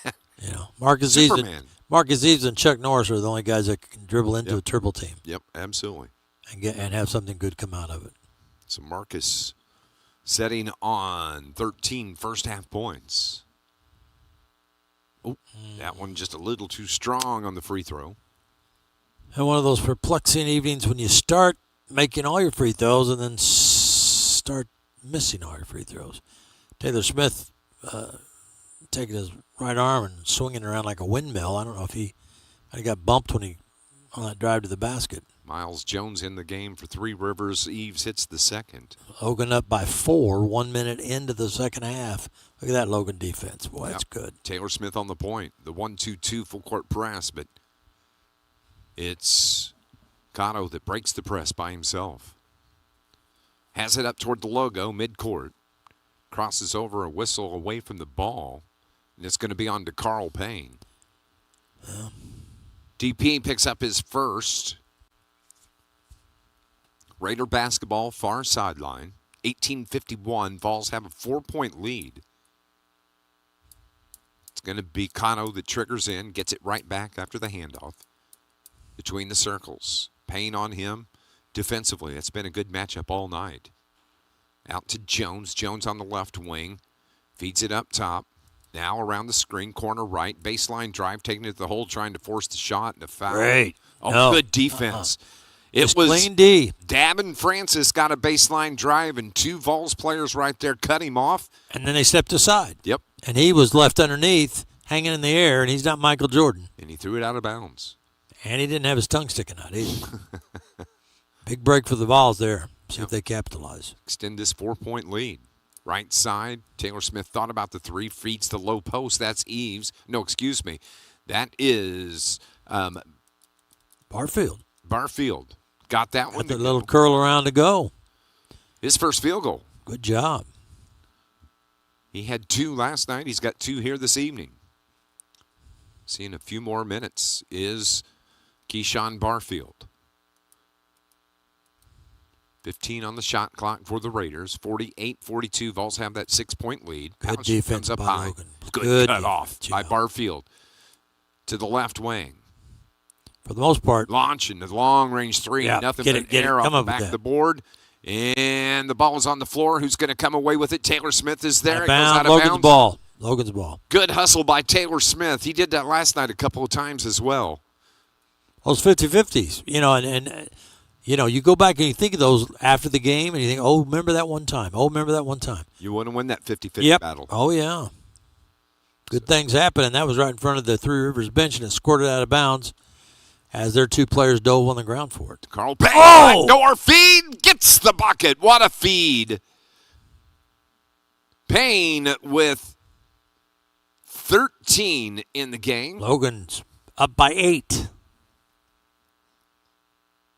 Trying to feed Pouch. He's trying to block off his guy. Air ball. Foul on Payne, I'm Yep. almost positive. Payne might have nicked him Yep. on the way up. Second on DeCarl. The sophomore out of Carbondale, former Terrier. Well, he played 3 minutes here in the second half. Wow. Of course, they're using a sundial to run the Don't clock forget, there. change your clock. Set your clock back You tonight. don't need to remind me. Do you not? You don't run on time I anymore? do, especially when I'm going to get an extra hour of sleep. Now we're cooking. Sounds awesome. Now we're cooking, yeah. Yeah, it's going to be nice. Take a I'm waiting for melatonin tab, and I'm good to Yeah, go. I'm waiting until they get those. Let's take a year. Move a year back. That's what I need. Cotto's second free throw. Get it. This is Bo. I got it. And Eves gets the rebound for John A. Logan College. Ball was tipped, and Marcus comes up with it. Marcus out right side. Tyler Smith Peters calls. Look at Oh. Eves, takes it to the rack, and he got fouled. Yep. So the foul is going to be on Matt Hampton, number 2 on Hampton. Logan will inbound. Up by 8. See what 50 play to they run here. 50-42. Who's that inbounding? Taylor be- Smith? It's going to be Payne on the Okay. trigger. At the far end of Logan's bench. What's the problem down there? Tuck your shirts in. Let's go. They're trying to get it to McDaniels, but they throw it up top to Barfield. He finds Taylor Smith, elbow jumper from Taylor. I'll get Good. in. 3 bouncer curled around the rim and dropped. It's 52-42. Logan's got a 10-point lead again. Taylor, he's got 4 here tonight. Last year, he was averaging about 10.4 points a ball game. Look at that defense. He's playing good defense, too. Good baseline defense. Yeah, And Logan's stepping it up defensively. Uh-huh. In the second Yep. half. They threw it away. Backcourt. in the backcourt. Backcourt violation. Logan's defense is paying dividends. Tyler Smith Peters likes it. So 10-point lead. Vols a chance to. And those turnovers that plagued them the first half, they're plaguing them right now. Yeah, absolutely. So a chance to extend this 10-point lead. 52-42, 16 and a half. Timeout coming up once we clear the 16-minute mark. That'll be a media timeout. Far side, it's going to be Logan basketball. Payne triggers it in, gets it to Eves. Left-hand dribble from Marcus, left side to McDaniels. Crosses over out here on the left wing. Has Jones on him. McDaniels trying to break down Jones. Takes him to the block. Fade away from Cam, no good. Rebound falls. And over the back is going to be called on, actually over the back is not a foul, it's a contact foul. Yeah. And Eves was the guy that got up in there in the crowd and squeezed the pumpkin, and they popped him. So he'll step back up to the free throw line, 16:08 to go. Logan has a 10-point lead at the moment, 52-42. Trying to go 2-0 on the year. Eves setting on 14 points, setting on 15 points now. 13 in the first half. What, you got a date or something? You looking at No, your watch? my watch is going to die. Oh, okay. All right. It's telling me. Charge Too me. bad. Get a new watch. There you go. Both free throws good by Marcus Eves. 12-point lead. 16 points for Marcus. They just don't look comfortable handling the ball, do they? No. Logan's It's defense. the pressure. Yeah, Logan's defense has had them pushed outside of their comfort zone all night long. Yeah. That's going to be pushing foul on Barfield. Keyshawn just picked up his second. There's that media timeout. That's what we're talking about. 15:52 remaining in the game. Vols have a 12-point lead, trying to go to 2-0 on the season. We'll be back in 60 here on your home for Vols basketball, 103.5 ESPN.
Raiders basketball.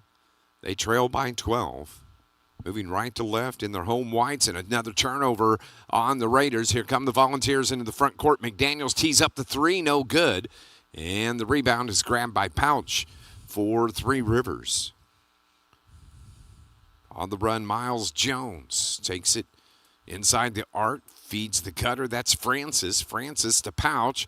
Back to Francis. Off the glass, no good, and a foul is going to be called on Barfield. Yep, right underneath the basket. He had his arm straight up in the air, but the Raider did the good move. He just leaned in and drew the contact. Keyshawn just picked up his third foul of the half. So at the line, it is going to be Davin Francis. Francis this evening, I'm showing him scoreless. He's at the line shooting free throws. That's why. And that's why. That's why it's got to go scoreless. through the hoop, right? Doesn't count Can't if rim off. No, doesn't count if it hits the rim and rolls around up there and stays there for a few seconds. It's got to go down through the netting. Oh, that's part Through is the that netting. in the rule book? Yeah, it is. Okay, all right. It even says netting. Davin Francis is second. There he goes. Francis, the 6'6 sophomore from Brooklyn, gets his first point.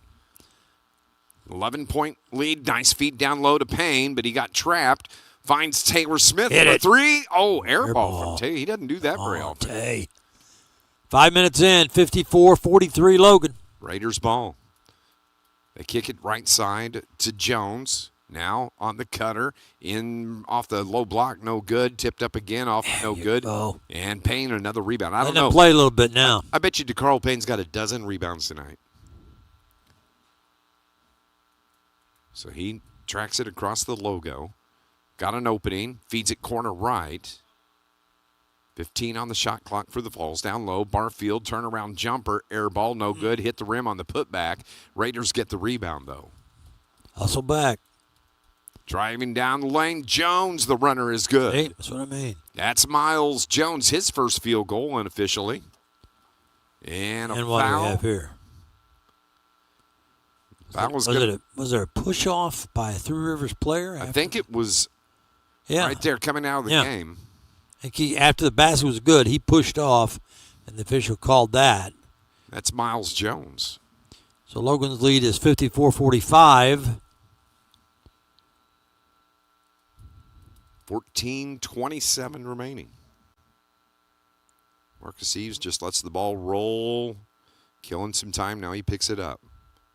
Toe taps across midcourt with the dribble, with the right hand. Right side got free. Woo! From Marcus Eves. He drives it down the right side, found the opening. 18 in the game. Turned the corner, went down the hall. For Eves. Here's Fleming. Top of the key. Has it out on the right wing. Stutter step. Throws it at the rim. Rolls off the front. No good. Tipped around. It's going to stay with the Raiders. Now they work it around the top of the key. From the right corner. 3 is good. Boy, that hurt. Logan had him stopped. They got an offensive rebound, and then they got a mismatch and hit a 3. I think that was... And now Logan just threw it away. And Three Rivers is going to get numbers here. Yep. And the runner is good. Logan calls timeout. They've seen the lead go down to 6. Tristan Fleming. 13:31 to go. And Logan says, wait a minute. Let's talk it over. Timeout on the floor. 13:31. And it's going to be a full timeout. 56-50 our score. Back in 60 here on 103.5 ESPN.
In the game from Poplar Bluff, it's Dave McKenzie, Mike Murphy. We're in Carterville doing the game remotely here this evening. There's a lot of sports stuff going on today. Just couldn't get down there in time to call the game tonight, so that's why we're here. And we thank Three Rivers, and we thank John LeBlanc Productions. Absolutely. Greg Sterick and everybody here at Logan College. Rick Hayes back at the studio. You bet. 56-50, the Vols a 6-point lead, and a travel is called. That was not a good move. Tyler Smith-Peters is very upset with the Logan player. That was DeCarl Payne. He got caught underneath, and then he didn't know what he wanted to do and walked to the basketball. So handed the ball right over to Three Rivers on a silver platter. Down 6, 13 to play. They reverse it around to the left wing. Between the leg dribble. Toward the corner left. Trying to get to the baseline, but cut off nicely by McDaniel. Keeps bumping in. Yeah, there you go. Not an offensive foul. Traveling. They call it traveling. Davin Francis turns it over. Mm-hmm. I always thought when you dip that shoulder and went into the defender, that's supposed to be offensive. Right. He did it 3 times in a row. Put the shoulder down. It's usually, but they just called the travel and give Logan the ball. We'll take it. Logan's up 6. 56-50. That's Christian Dorr to Eves. Eves reverses it, finds McDaniel. McDaniel, top of the key, between the leg, and a foul is going to be on Fleming. 3rd on Fleming. Logan will inbound side court right. 56-50. Logan with 12:32 to go in the game. Logan trying to start 2-0 on the young season. They get it in. It's Dorr who finds Eves. These are jamborees. These count. This is true. Christian, baseline pass. Whips it to the corner. Back around. Great ball movement. 5 on the shot clock for the Vols. Into the paint. Up and good Finger for Marcus roll. Eves. Finger roll. 20 in the game for Marcus. He leads all scores. I didn't think he was going to get it off in time. 58-50, 8-point lead. Vols led it by 3 at the half, 45-42. See that the Logan defense just has them out of sync. Yep. They're moving around different, but they're out of shooting range. They're out of shooting position. That's one thing Logan. See, the shot they get is a bad shot. Pouch puts it up with the right hand that time. Didn't even know he had a right hand before that. Who, him or us? Big Daniel takes it the length of the floor. Block. Yep. Lucky they didn't call that a charge. Yeah, absolutely. It could have. That could have gone the other way. That's going to be on Pouch. Logan still with a 6-point lead, 11:32 to go. And we've got a Under 12. timeout. Yep. Media timeout. Taylor Smith's going to come back in. I think Eve's going to take a little breather. The Volunteers lead at 58-52 with 11:32 left to go in this game from Three Rivers College in Poplar Bluff, Missouri. Dave McKenzie and I will be right back.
Mike Murphy is your name. Happy to be here.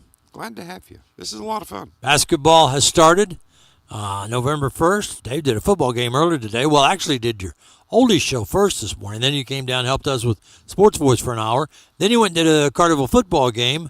And now you're here doing a Logan basketball game. So Game last night. You did game, down there. So we're not going to say anything, but you're working hard, too hard. Christian Dorr hits both of his free throws. Just take a day off, will you? Tomorrow. Okay. Tomorrow. Sleep an extra hour tonight. Turn your clocks back. 60-52. The Vols have an 8-point lead. 11:20 remaining. Trying to go 2-0 on the season. 2 impressive wins for the Vols if they can pull this off. Bumping off, that should have been an offensive. They're going to call a blocking foul on McDaniels. Come on. Missed that. I don't know if that was McDaniels or Dorr. Three Rivers making some switches. Pouch coming back in. Yeah. Looks like it. It's going to be Raiders ball. Far sideline. They get it in. Cut off nicely. Ooh, McDaniels took a shot to the midsection, and a drive by the Raiders are good. They creep back within 6. McDaniels is saying, I can catch the ball. I don't know if I can dribble it. He got one. He got hit below the belt. Dorr almost traveled. You got to pass it. Stop dribbling so much. There you go. They find Taylor Smith. Oh. Going to call it traveling. Yeah. Coach Smith-Peters thought that when Smith went in the air, the ball got tapped, blocked, and then came back down into Smith's possession. But that's not what they're going to rule on the floor, and they're going to call a travel. And Logan has a 6-point lead with 10:43 to go. And you just have to start to get a little bit of concern because we're going to the 10-minute mark, and Logan scoring has dropped off. It has. Their defense is still superb. Hampton hands it off, gets it back, drives, and off the pouch. Out of bounds. Logan ball. Turnover number 4 on the Raiders here in the second half. 3 on the Volunteers. And Logan and the turnovers by Three Rivers has been the difference in this game. Absolutely. I had them for 13 first half turnovers. They've got 4 here. Oh, great move. That was Miles, it looked like. Or was it? It was McDaniels, I'm sorry. Yeah. 9 in the game for McDaniels unofficially. So it's 62-54, back to an 8-point lead for John A. Logan. Vols here on the near side. Fleming going against McDaniels, pulls up the 3, pops it. That was a clean shot. Yeah, you feel like they've got them just pushed right to the limit of their shooting range. But that 3-point shot has changed so much about basketball, hasn't it? Yes, it has. 1, 2, 3. It's the third 3-pointer for the Raiders here this evening. That's Jaden Miles. Jaden trying to back his man down. Got free in the lane, puts it up, got fouled. Boy. And Jaden's got free throws coming. Yeah, he really got hit hard. Stayed with it. It's going to be a pushing foul on the Raiders. Justice Decker on the floor for the Volunteers, along with Taylor Smith, Christian Dorr, Cam McDaniel, and Jaden Miles at the line. Kyrie's Lukens is out there, too. Is that Kai? Yep. Look, that's sure his is. first action. Kyrie's Lukens in the game at the 9:26 mark. Logan up 63-57. That is the first action for Kai here in this 2025 basketball season. Miles missed the second. 63-57, 6-point lead for John A. Logan. 9:15 remaining. Raiders with the ball, though. Off to the left wing, right-hand dribble. That's Jones. Jones crosses over, dishes it corner right. Jumper from the right wing, off the front of the iron, no good. Rebound Raiders, put back, off the glass, no good. A foul on Miles. That's a shame Logan didn't come away with that rebound cleanly. It was a nice stick back by Three Rivers. Sometimes that ball just on that weak side rebound, and coaches talk about it. 4 Vols players. I've seen that ball just drop off that weak side and just hit the floor. Yeah. Nobody there for either team. 4 Vols players with 3 fouls is Matt Hampton. He gets his first point of the game unofficially here at the 8:59 mark. He had 25 last night. 63-58 Logan by 5. Second. Get it now. Get it. Justice Decker there battling. Tied up. Good job by JD. Logan's ball. Good job by JD. Justice Decker. And he's going to trigger the ball in. Length of the floor to go for the Vols. Up 5, 63-58. Under 9 to play. Another media timeout will be coming up. The inbound pass tipped out of bounds by Antonio Williams. Yeah, Logan had a little bit of trouble down there. Ball was swatted out by Three Rivers, but they've got the press on for real now. They're not kidding around. Decker gets it in to Jaden Miles. He finds Kyrie's Lukens. Kai, the runner, no good. Man, he got hammered too. Sure did. Raiders get the board. Logan's still up by 5 and technical on the Logan bench. Yep, because I think Tyler Smith-Peters was wanting that foul. Yeah, he was very vocal about it. And then the play resumed and kept going, and then the official came up the backside and popped him, and now Coach Smith-Peters is wanting an explanation. Because we thought too that Kyrie's got fouled going up. So at the line, it looks like it's going to be Miles Jones. No, correction. That is going to be Matt Hampton. Hampton makes it a 4-point lead. This could cut Logan's lead to 3, 8:47 to go. Remember, we're in the enemies. Still a long time left in this game. 8:47, buddy. That helps. Hampton misses the second. That's all you get, baby. Going to get the ball, though. I think Coach Smith Peters has talked to the official who made the call, and I think if nothing else, they've at least made peace for the moment. Made dinner plans, maybe? I don't think so. No. I don't think it's dinner and a movie. I think it's more like a brief conversation. There's a big turnover. Yes, At it Three is. Rivers, they sailing into Pouch again, and Pouch is a big, big mountain of a man, but he has trouble catching those high hard ones coming in. Yeah, he does. So here come the Volunteers. Kai Lukens. Nice to see him on the floor and pass off the hand of Justice Decker. Goes out of bounds, and that turnover is going to give it right back to the Raiders. Yeah, that was tough. Lukens went up in the air and threw it, and Decker was kind of going up the floor. It was a high pass.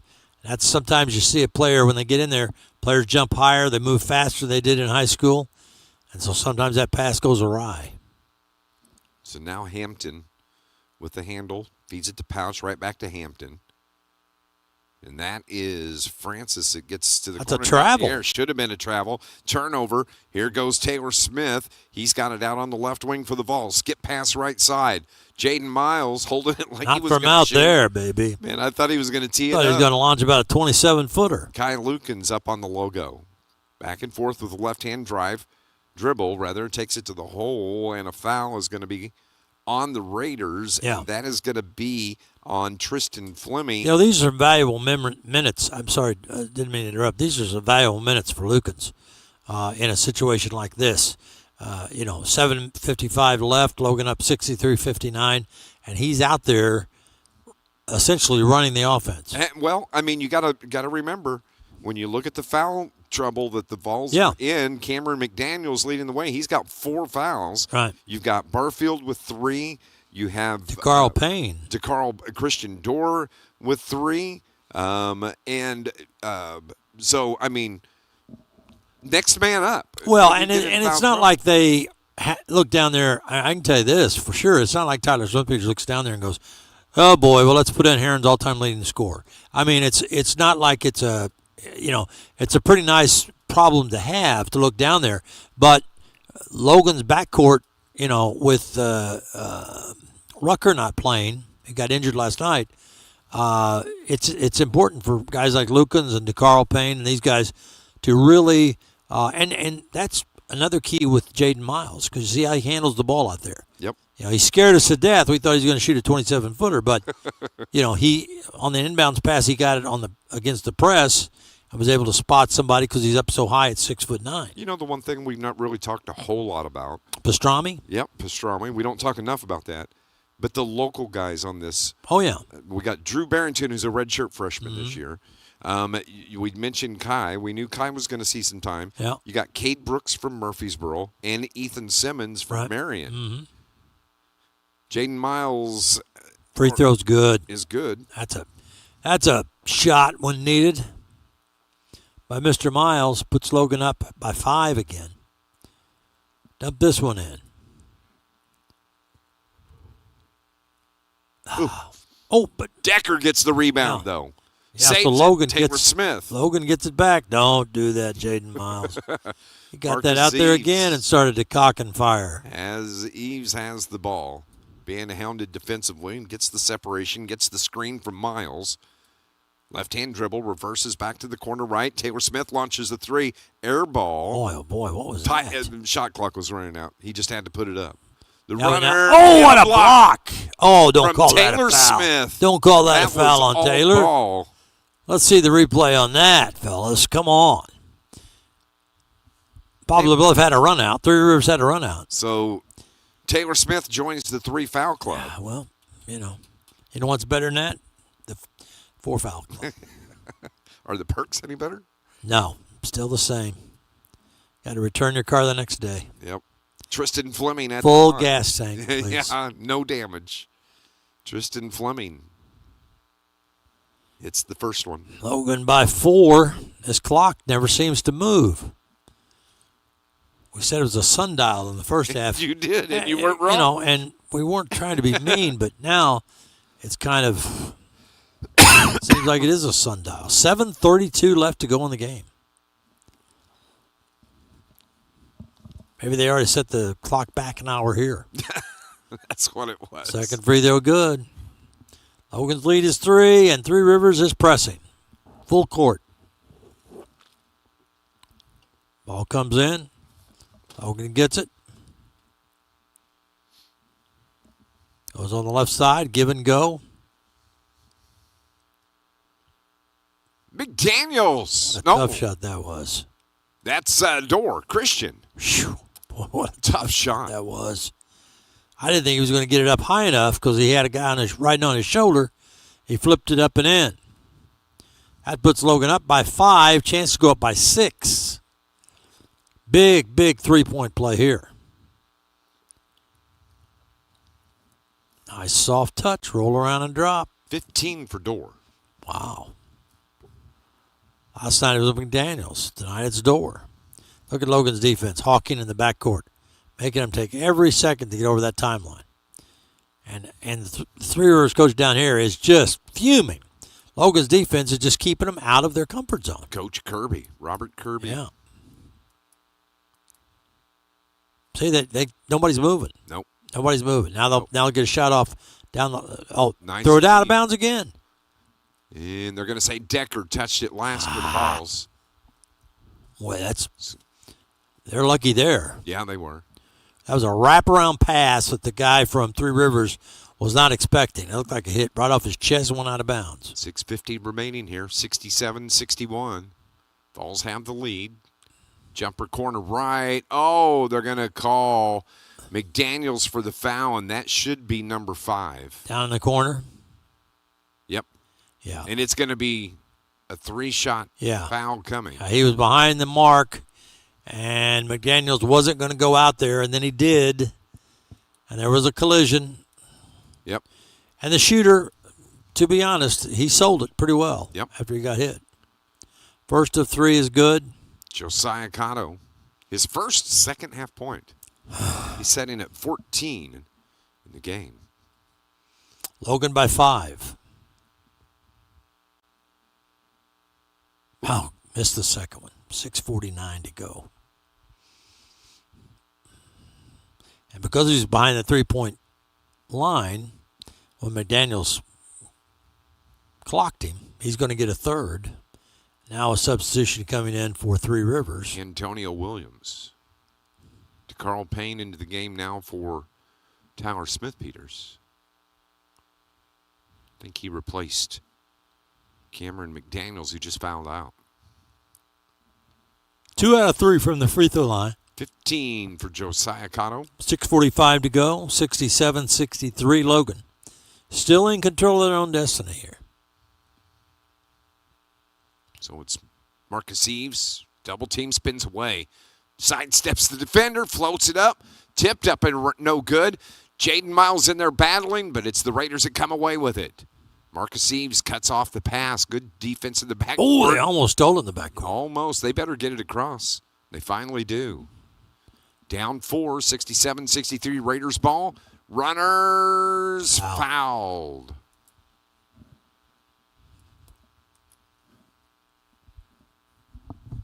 $67-63 is the score here. Men up 4.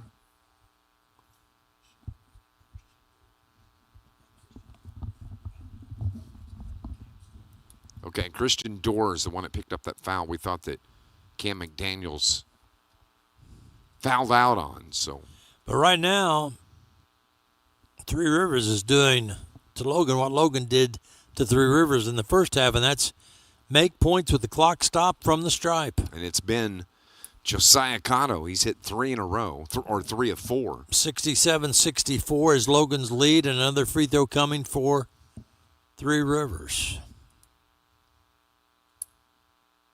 Second one is good for Cotto. 17 in the game now. Wow, 2-point ball game. Yep. No room for error now. 6:10 remaining. Vols up 2 with the ball. Here's Marcus Eves around the screen for McDaniels. Back to the right hash, far hash.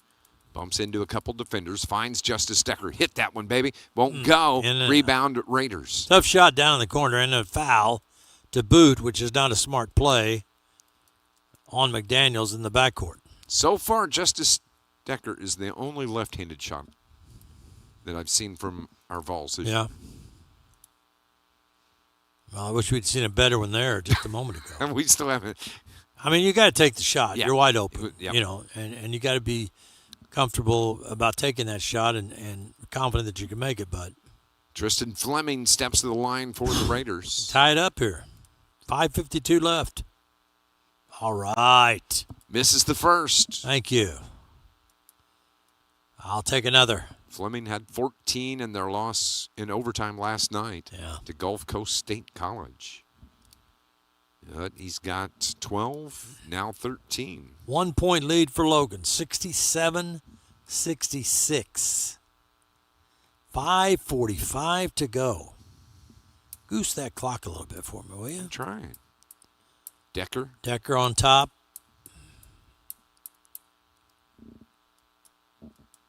Cameron McDaniels fights his way into the paint, puts it up with the right hand, just a little short. His own got his rebound. own board. Off the glass too high. Too hard. That was good defensive stand there by Three Rivers. Yep. They could take the lead here with a bucket. Driving the lane, an easy bucket gives them the lead. Place going crazy now. 68-67 on the drive from Matt Hampton. Timeout called by John A. Logan. 5:17 to go. And Three Rivers has just eased into the lead by 1. We'll be back in 30 seconds on 103.5 ESPN.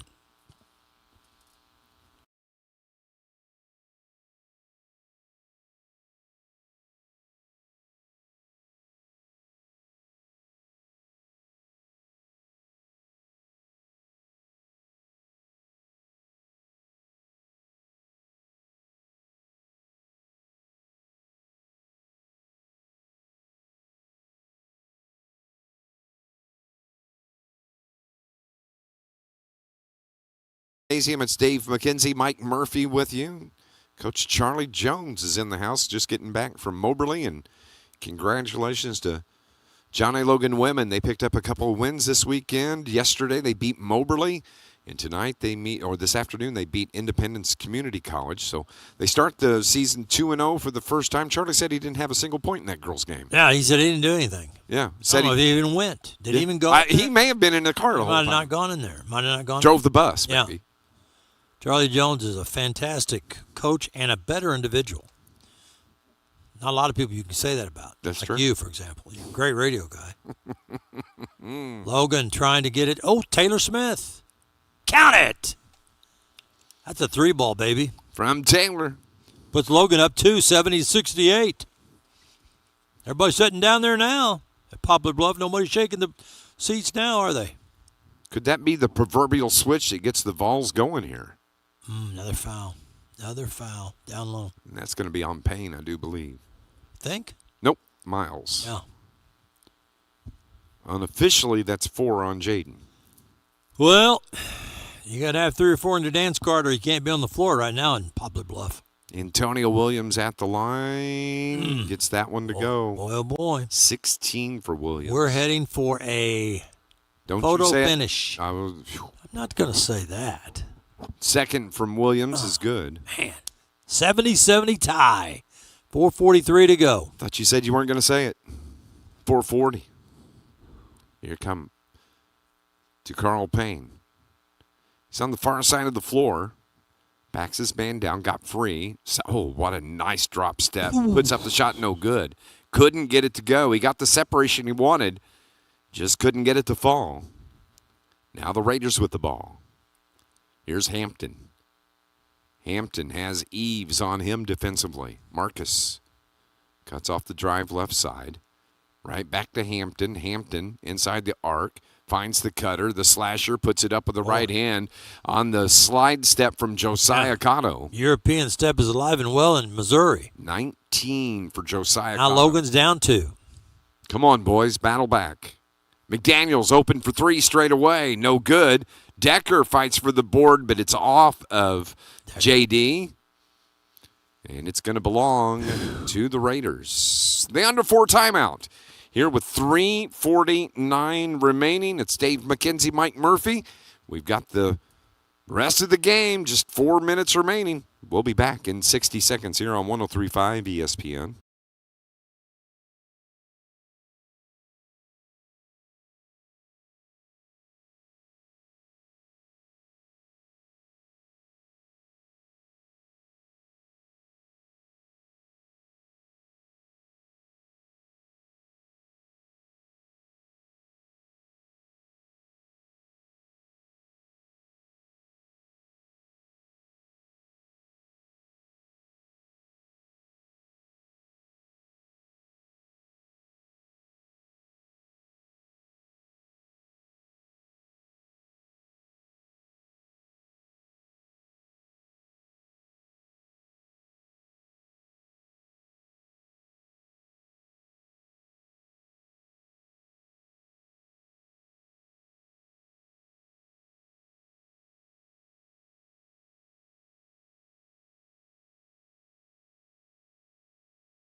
Brewer Gymnasium.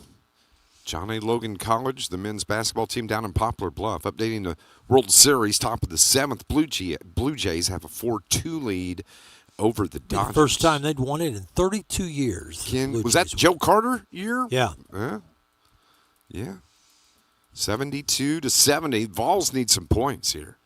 They trail by 2. Coming out of the timeout. That's the final media timeout, so we're down to the final 3:44. Here's where that shot clock is your friend. But they can't hold it. Matt Hampton at the logo at midcourt. Has it. Brings it to the right wing. Coach Robert Kirby shouting instructions at his Raiders squad. 2 on the shot clock. Long 3, no good. Eves gets the rebound for the Volunteers. A chance to tie or take the lead. It's Eves out on the right wing. Around the screen from Miles. Down the lane.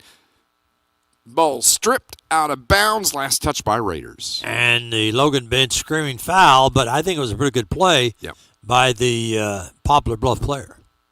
Three Rivers. So Christian Dorr triggers in. Looks for the cutter. Just lobs it out. McDaniels chases it down. I didn't think that was going where it ended up, did you? So 3 minutes. Oh, a block foul. Wow. Now, Dorr turned a little bit to the basket. Yep. I thought, like you, Dave, that was going to be a charge, but the official was watching it right there, called it a block. Yep. And Logan got a huge break there, down 2, and they'll get free throws with 2:58 to go in the game. From Cam McDaniel. McDaniel on the drive. He doesn't look like a freshman, does he? No, he doesn't. Playing with those 4 fouls. That could have gone either way, that call right there. But it goes Logan's way. So a chance to tie it up with the clock stop, just under 3 minutes. 72-70. Vols need a couple to tie it up here. McDaniels hits the first one. Gam, that puts him at double digits unofficially this evening. Three Rivers subbing in. Get another guy down on the line. Matt Hampton. And no, I think they're saying the guy didn't have his jersey tucked in, and McDaniels went in and shot the ball, but it won't count. He's going to get another shot. Yeah, second one. Okay. Well, that's good. He missed that one. Now he hits this one. No, he didn't tied us up. He didn't need to make that in between when that was just a free shot. It was practice. Yeah. Like, in NFL, I didn't know that's a free call. That's a free play. That's like when an NFL kicker, kicks it anyway. After right when a guy tries to ice him, on the other side. Tie ball game, 2:45 remaining, 72-72. It's been a good ball game. It has been. Both teams have played hard. Up high, that's Hampton. He's between the circles. Well, they want to get it to Pouch. Good defense by Eves, cut him off, but Hampton just a little bit better on that drive. Banked it in, 74-72, Three Rivers. 6 in the game for Hampton. And it's Marcus Eves that's going to run the point now for 2:20 remaining. Ball's trying to go 2-0 to start the season. Eves waits on Pouch to land. Misses the first shot, puts it up and good. How athletic is he to, with the head fake, get his guy in the air, shoot, miss, but then go up again and get the ball back and ties at 74. Marcus Eves. 2 minutes exactly. Raiders with it. Nice backdoor. And Logan steals it. Yep. The turnover gives it back to Johnny. A chance to take the lead here. Minute 45 remaining. 74 apiece. There's McDaniels to the rim. Oh! Is good. Cameron McDaniels got free down the right side. 13 for Cam. Timeout called by Three Rivers. 98 seconds left. Logan's up 2.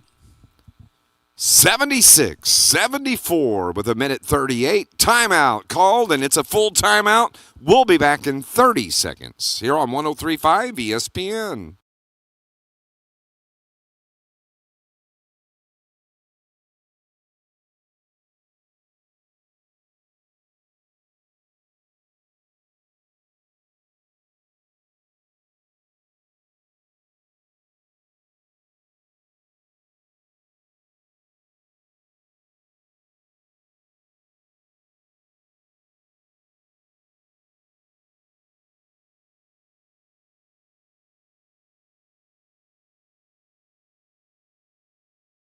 fire. 98 seconds left. Both teams huddled around their respective coaches in Poplar Bluff, Missouri at Three Rivers Community College. Logan 1-0 playing an 0-1 Three Rivers club who desperately does not want to go 0-2 in their first two games of the season at their own invitational. Absolutely. This is the tourney of champions that are taking place there. And last night, Three Rivers was beat in overtime 93-90 by Gulf Coast State College. Logan beat Mineral Area College 84-79. And now it's Three Rivers basketball, length of the floor to go. 1:38 left, and Logan up by a deuce. So it's going to be length of the floor. Raiders, they get it in.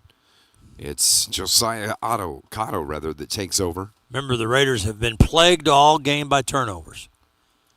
Turnovers, and now would be a good time for one. Marcus Eves out on the point defensively for the Vols around the screen. Cotto takes it, cut off on the baseline by Eves, finds the cutter. That's Hampton.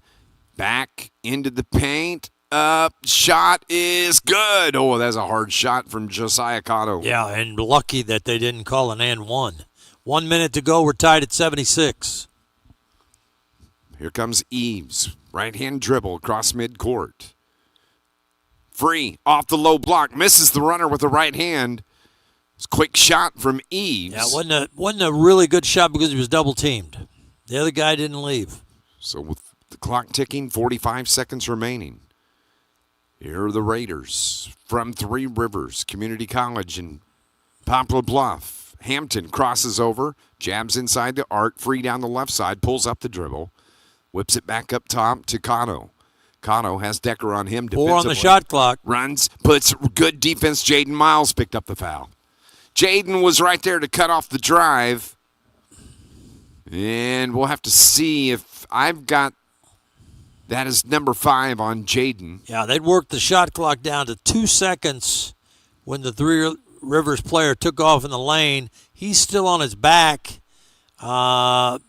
seemingly injured, maybe hit his head or shoulder. It's hard to tell. And right now he's flat on his back, and we're still tied at 76. Free throws should be coming for the player that's on his back or someone else on the Three Rivers team. So it looks like the Vols players are going to go huddle up with Tyler Smith. Yeah, because the Three Rivers player being looked at by the training staff, and he's still down. So let's step aside for 30 seconds. We'll come back and see if our situation down in Three Rivers.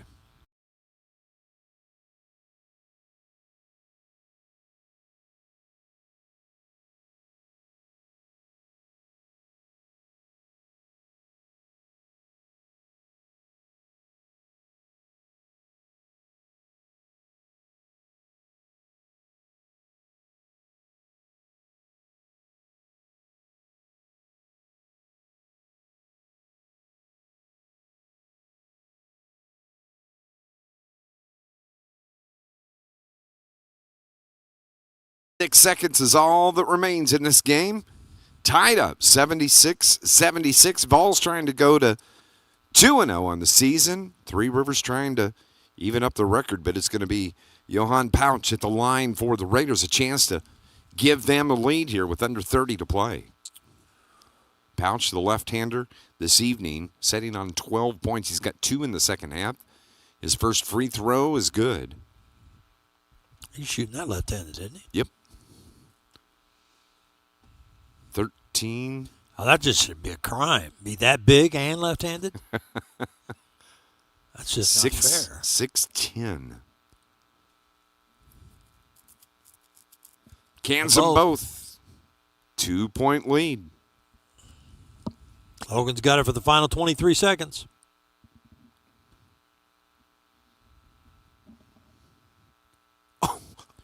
Decker missed it. Decker gets fouled. 9.8 seconds left. Decker got wide open for a shot in the left corner. Missed it, but it bounced back to him. And then he went inside to try to follow when he got clubbed. Now he's going to be at the line with 9.8 seconds to go, and the crowd making a lot of noise, stomping on the bleachers down in Three Rivers. Let's see what Decker does. Gavin Francis picks up the foul. Oh, yeah. First one good. Now timeout called. 78-77. Three Rivers on top. 9.8 seconds to go in the game. And now if you're Logan, of course you want the second free throw to tie up. Then you got to tighten up on the defense on Three Rivers, who'll come down the other end. And they have reasonably amount of time to get a good shot, 9.8 seconds. Unless Logan, would throw a press on or slow them up a little bit. That's where you have to watch where they get the ball and they throw it down the floor in the backcourt. Two things. Tyler Smith-Peters is staying in the huddle. Number one, don't let the guy get behind you for an outlet. And number two, front your man. Let's see if we can get a tip ball, a turnover. And going to need it here with just 9 seconds left. So it's Decker at the about free throw defense. line. Justice Decker, freshman from Louisville, Kentucky. He's got 3 points tonight. Boy, this is a big point right here. You think? The biggest. Lefty puts it up. Got it. Tied it up at 78. Now Logan has to shut him down here. 6.2, 6. Loose ball. Decker has it. Logan over the timeline. Pumps it up and missed it, but traveling on Decker. And 0.1 on the clock. And it looks like Three Rivers is going to get the ball back. And where are they going to get it back at? Near the timeline.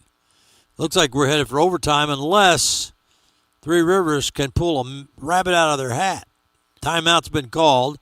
0.1 showing on the clock down at the Sports Center, the Gene Best Center. And it's 78-78, John A. Logan. And Three Rivers tied up. And it's going to come down to a last-ditch heave. And with 1/10 of a second. You got to think that if this game goes to overtime, it plays into Logan's favor Why is that? Because Three Rivers played an overtime game last night. Yeah, but Logan's got more guys in foul trouble. This is true. Right? This is true. And it's going to be, and there's so many things that can happen here, but it's going to be Three Rivers coming out of this timeout, getting the final shot at it in regulation. It's 0.1. Now, usually that means that about all you can do is throw it up in the air somewhere in the lane for a big guy like Pouch to jump up and try to catch and turn and throw all at the same time. And it's going to be from midcourt, the trigger. A couple of steps behind the midcourt line.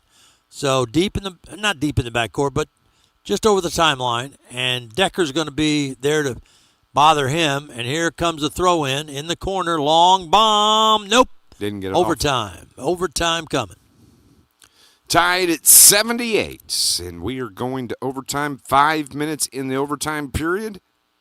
And when we come back, we're going to see who's going to win this thing. We'll be back in 60 seconds on 103.5 ESPN.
.78 is our score.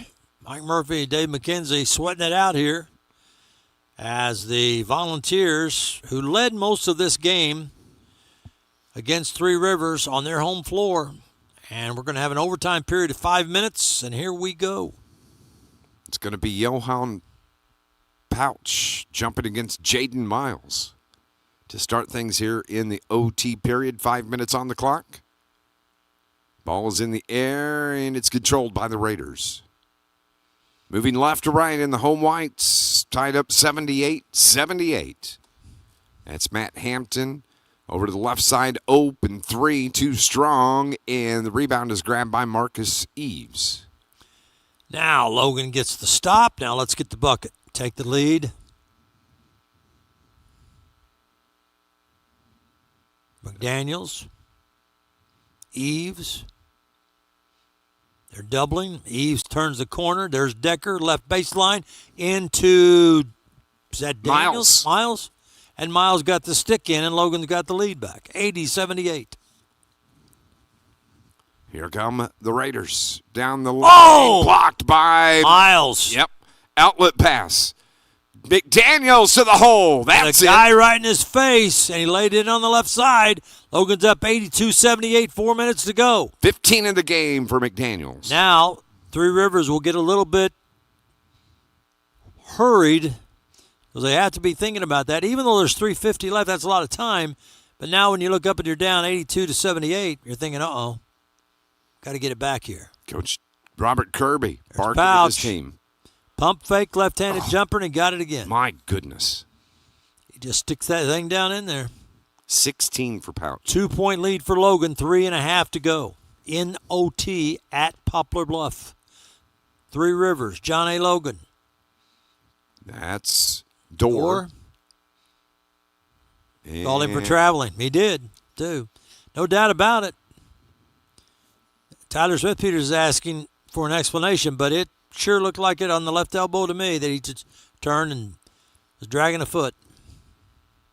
And then Tyler tries to pump up. Yeah, Dorr. because Logan still got the 2-point lead. And Three Rivers has taken some threes, but they haven't been that efficient. Tristan Fleming.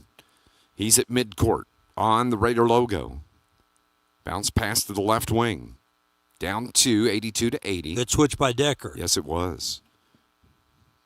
Leaner is good. Now we're tied at 82. Believe that was Fleming again. 15 for Fleming. And Decker couldn't foul him. He just had to kind of ease back. 2:45 to go. Still tied. 82-82. Miles sets a pick for Eves. Eves gives it to McDaniels on the top. McDaniels on the right side. Pulls back. Fires. Good. Wow. He is a shooter. He is a shooter. Puts Logan back up 84-82 with 2:23 to go. Here are the Raiders driving in. Runner with the right hand's no good. Vols have numbers. Outlet. Dunk. Marcus Eves. Get off that rim, Marcus. Don't hang on there too long. 24 for Marcus. Vols up 4. 86-82, Dave. 2 minutes. 2 minutes. Raiders trying to hang tight here. And they don't really seem to be looking for three-point shots, do they? Nope. Under 2 to play. Minute 50. They're keeping in this offense. Oh, Logan almost got a steal. 8 on the shot clock. Tried the reverse layup. Out of bounds. Last touched balls. No, it was Logan. Miles. Yeah, Logan fouled. Jaden says, oh. Nobody said it was going to be easy. Nobody said when you came in the door tonight, this is going to be easy. You're at Three Rivers. They're 0-1. Lost in overtime last night. They're not happy. Logan's 1-0. Logan's got the 86-82 lead now with 1:43 to go. And they handed the ball to the shooter. Now I think they're saying that Miles has fouled out of the game. Davin Francis is the shooter. Yeah, Miles, they were a little late at the scores table, but they did signal that was Jaden Miles' 5th foul. We thought it was. And now who's the shooter? Davin Francis. Okay. What's he from the line tonight? He's only got 1 free throw. He's got like 3 points total. Looks like, man, I've seen guys wipe their shoes before, but this guy is like he's trying to claw the rubber off the bottom of his shoes. You see how hard he was doing? Look at that. Watch him. Yep. He's done it like 3 times. He'll just put he'll cock his leg up and just like he's trying to rip the bottom of his shoe off. Right-hander at the line. It's the first one. Boy. Makes it a 3-point game. Now remember, Logan has to get the rebound here on a miss. Davin Francis at the stripe. Second free throw. Good. Okay. Logan by 2. Minute 43 to go in overtime. Door to McDaniels. Back door to Doro. He was wide open. Threw it away. He was wide open all by himself in the paint, but the pass. Just a little bit too fast. Yep. A little bit outside. A little high and outside. So here come the Raiders. They can tie or take the lead. Matt Hampton with the ball. Eves on him defensively. Minute 20 remaining. Hampton got free. Kicks it corner left. Driving in, pulling up in the paint. 3 from Davin Francis is good. They take a 1-point lead with a minute 10 to go. Wow. Wait a minute now. Are they saying that wasn't a 3? We'll see. 87-86. We'll watch the scoreboard. Something is Coach Robert Kirby is at the other end because I think they've called a technical on Three Rivers. Yep. I don't know if it was on the bench or the player who went back there and said something, but Logan's going to be at the free throw line. With the clocks, and they're going to get the ball. Yeah, 1:10 to go in the overtime. And right now, Three Rivers is up 87-86. But what happened was that you could see the bench for Three Rivers. They immediately came up, in protest. What? Yeah, because the guy buried the 3, but I think as he went back past somebody on Logan's side, he must have chattered. And I think it may have been on Francis. 14 right here? Yep. Yeah. And it is. That's his He's the guy that made the 3. So this is the substitution coming in. It's going to be Josiah Cotto. Yeah, he's pounding his fist in his other hand. He buried a 3 and then said something. McDaniels at the line, shooting the free throw, gets it. Tied it up at 87. Now, another free throw coming.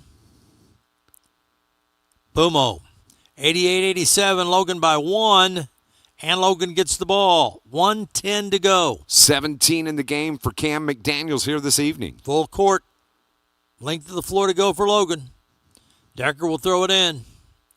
And Three Rivers is going to hug you. Decker looking. Gets it in. A door. That's Door. Racing up.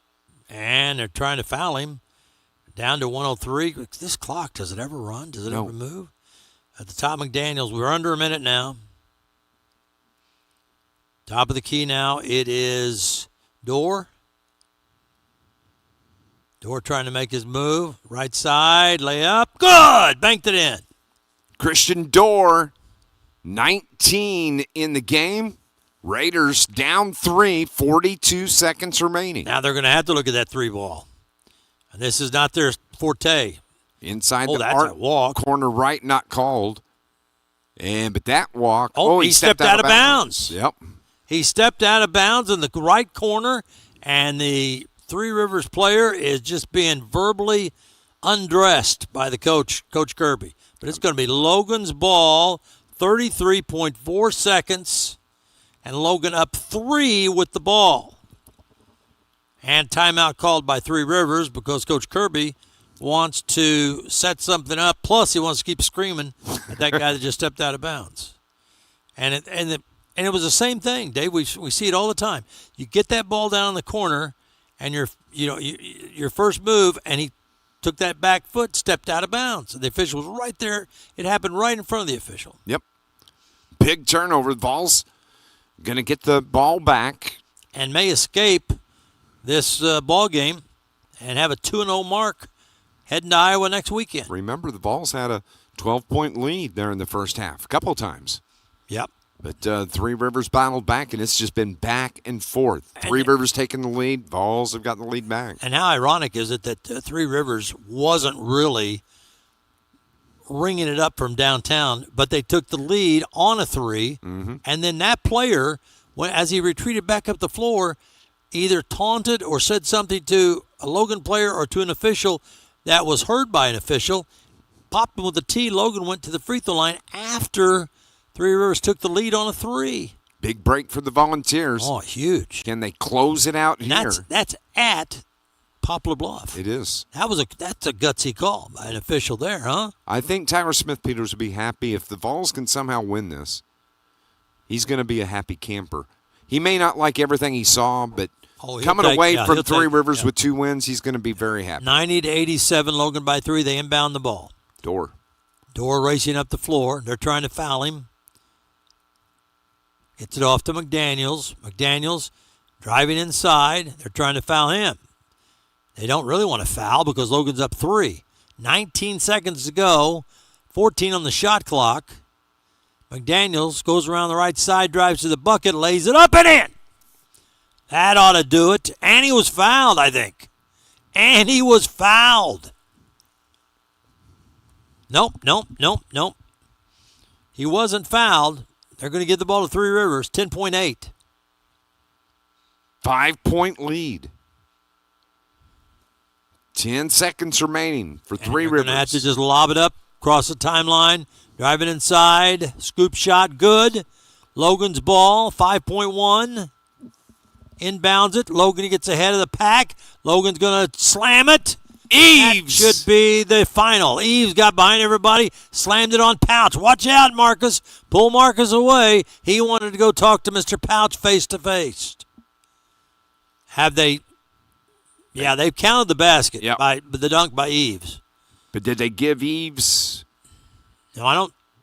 A technical? No. No? I don't think Okay, so. good. He's pumped. Look at him. He's got his arms down by his side. Well, he got behind everybody, and they threw him the ball, and he slammed it. But they must have called a technical on Eves because now Three Rivers is going to be shooting free throws. Yeah. But 1.9 left, and Logan leading by 5. That was what I don't think call, he's going to shoot 5 free throws. I think that's what you call a poster dunk. Yeah. Thunder dunk. Yeah. He slammed it, and then, and I will say this, I saw him spin and start to do the posture on Pouch, the big guy. Yep. And that because it was Pouch who. Yeah, and one of the Logan players, to his credit, grabbed Marcus Eves and pulled him away, but not before the damage was done. 1.9 seconds left here. So let's set this up with 1.9. There's going to be technical free throws thrown. That'll be 2. If they hit those both, they get the possession. I mean, this isn't a done deal for the Vols. No, it's not. It's unlikely, not maybe, but it's not locked up. But everything has to go right here for Three Rivers. 1.9 seconds left in the overtime. It's going to be Hampton at the line. Logan up 94-89. First free throw, nobody on the lane. Good. Logan's lead is 4. One shot coming here. Can cut Logan's lead to 3. Free throw is good. Did what he had to do at the free throw line. Now they're going to have possession with 1.9. And they have to go length of the floor to go.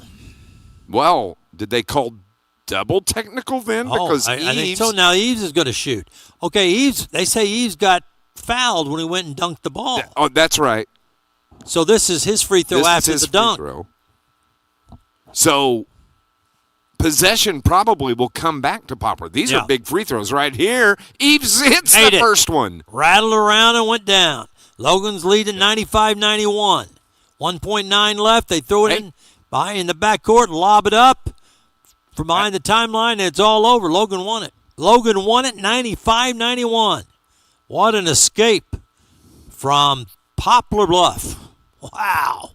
What a finish of the game. What a drive by Marcus Eves. He gets the poster dunk on Johan Pouch. And after a couple of free throws both ways, the Vols have started off the season 2-0. Outstanding. They win last night 84-79 over Mineral Area College, and they win it here tonight 95-91. Impressive. And that's a good first weekend of basketball for this Logan team. That's impressive because they won tonight without Damian Rucker, one of their guys coming back from last year with experience, and they had some other guys step in and help them. Let's pause for 60, come back, we'll wrap things up. Logan's 2-0. How about that? We'll be back in 60.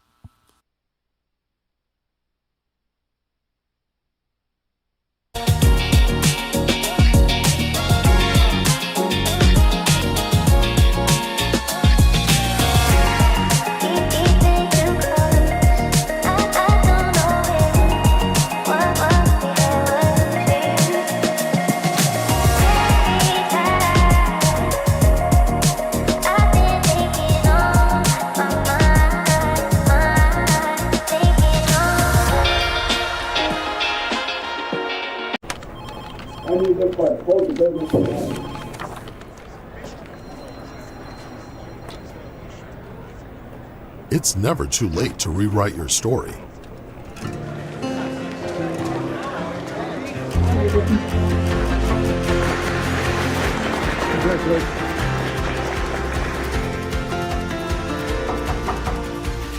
Charge into your future at John A. Logan College.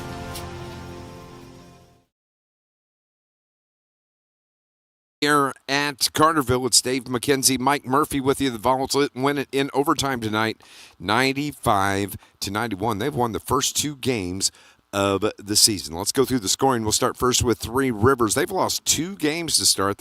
And both games in overtime. They lose last night, 93-90 in overtime. They lose here tonight, 95-91. They were led in scoring by the 21 points by Josiah Cano. Also in the scorebook tonight, Matt Hampton finishes with 10 after scoring 25 last night. 17 for Antonio Williams, 2 for Miles Jones.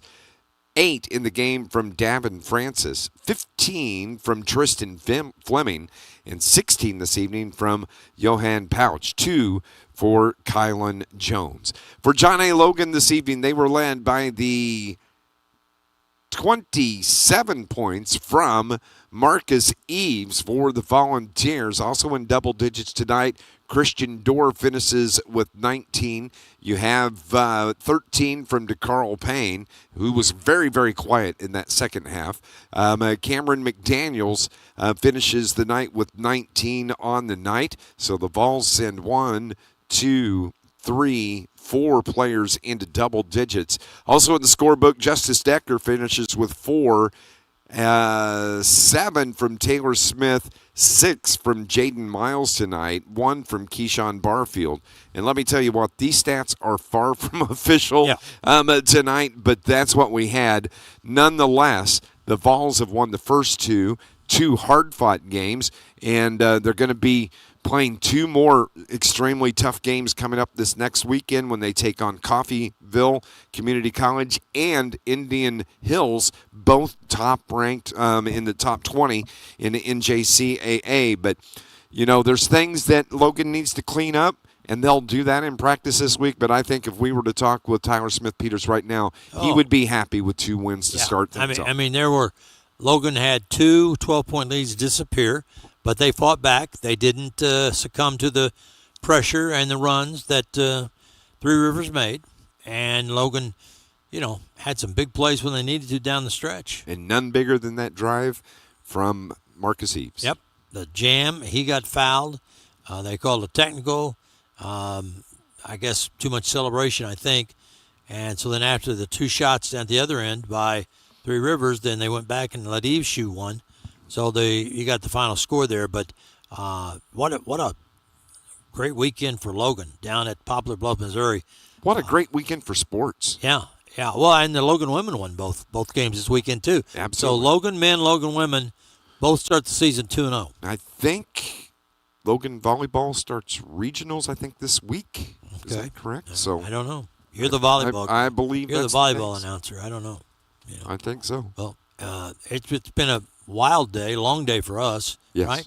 I think we need some sleep. Can we turn our clocks back an hour. And Let's. I tell you what, just for tonight. Yeah, just for tonight, you and I just turn our clocks back an hour. Yep. And get a little extra sleep. Yep. The Volunteers win it. SIU football won today. Johnny Logan had a 45-42 lead at the half here over Three Rivers. Yep.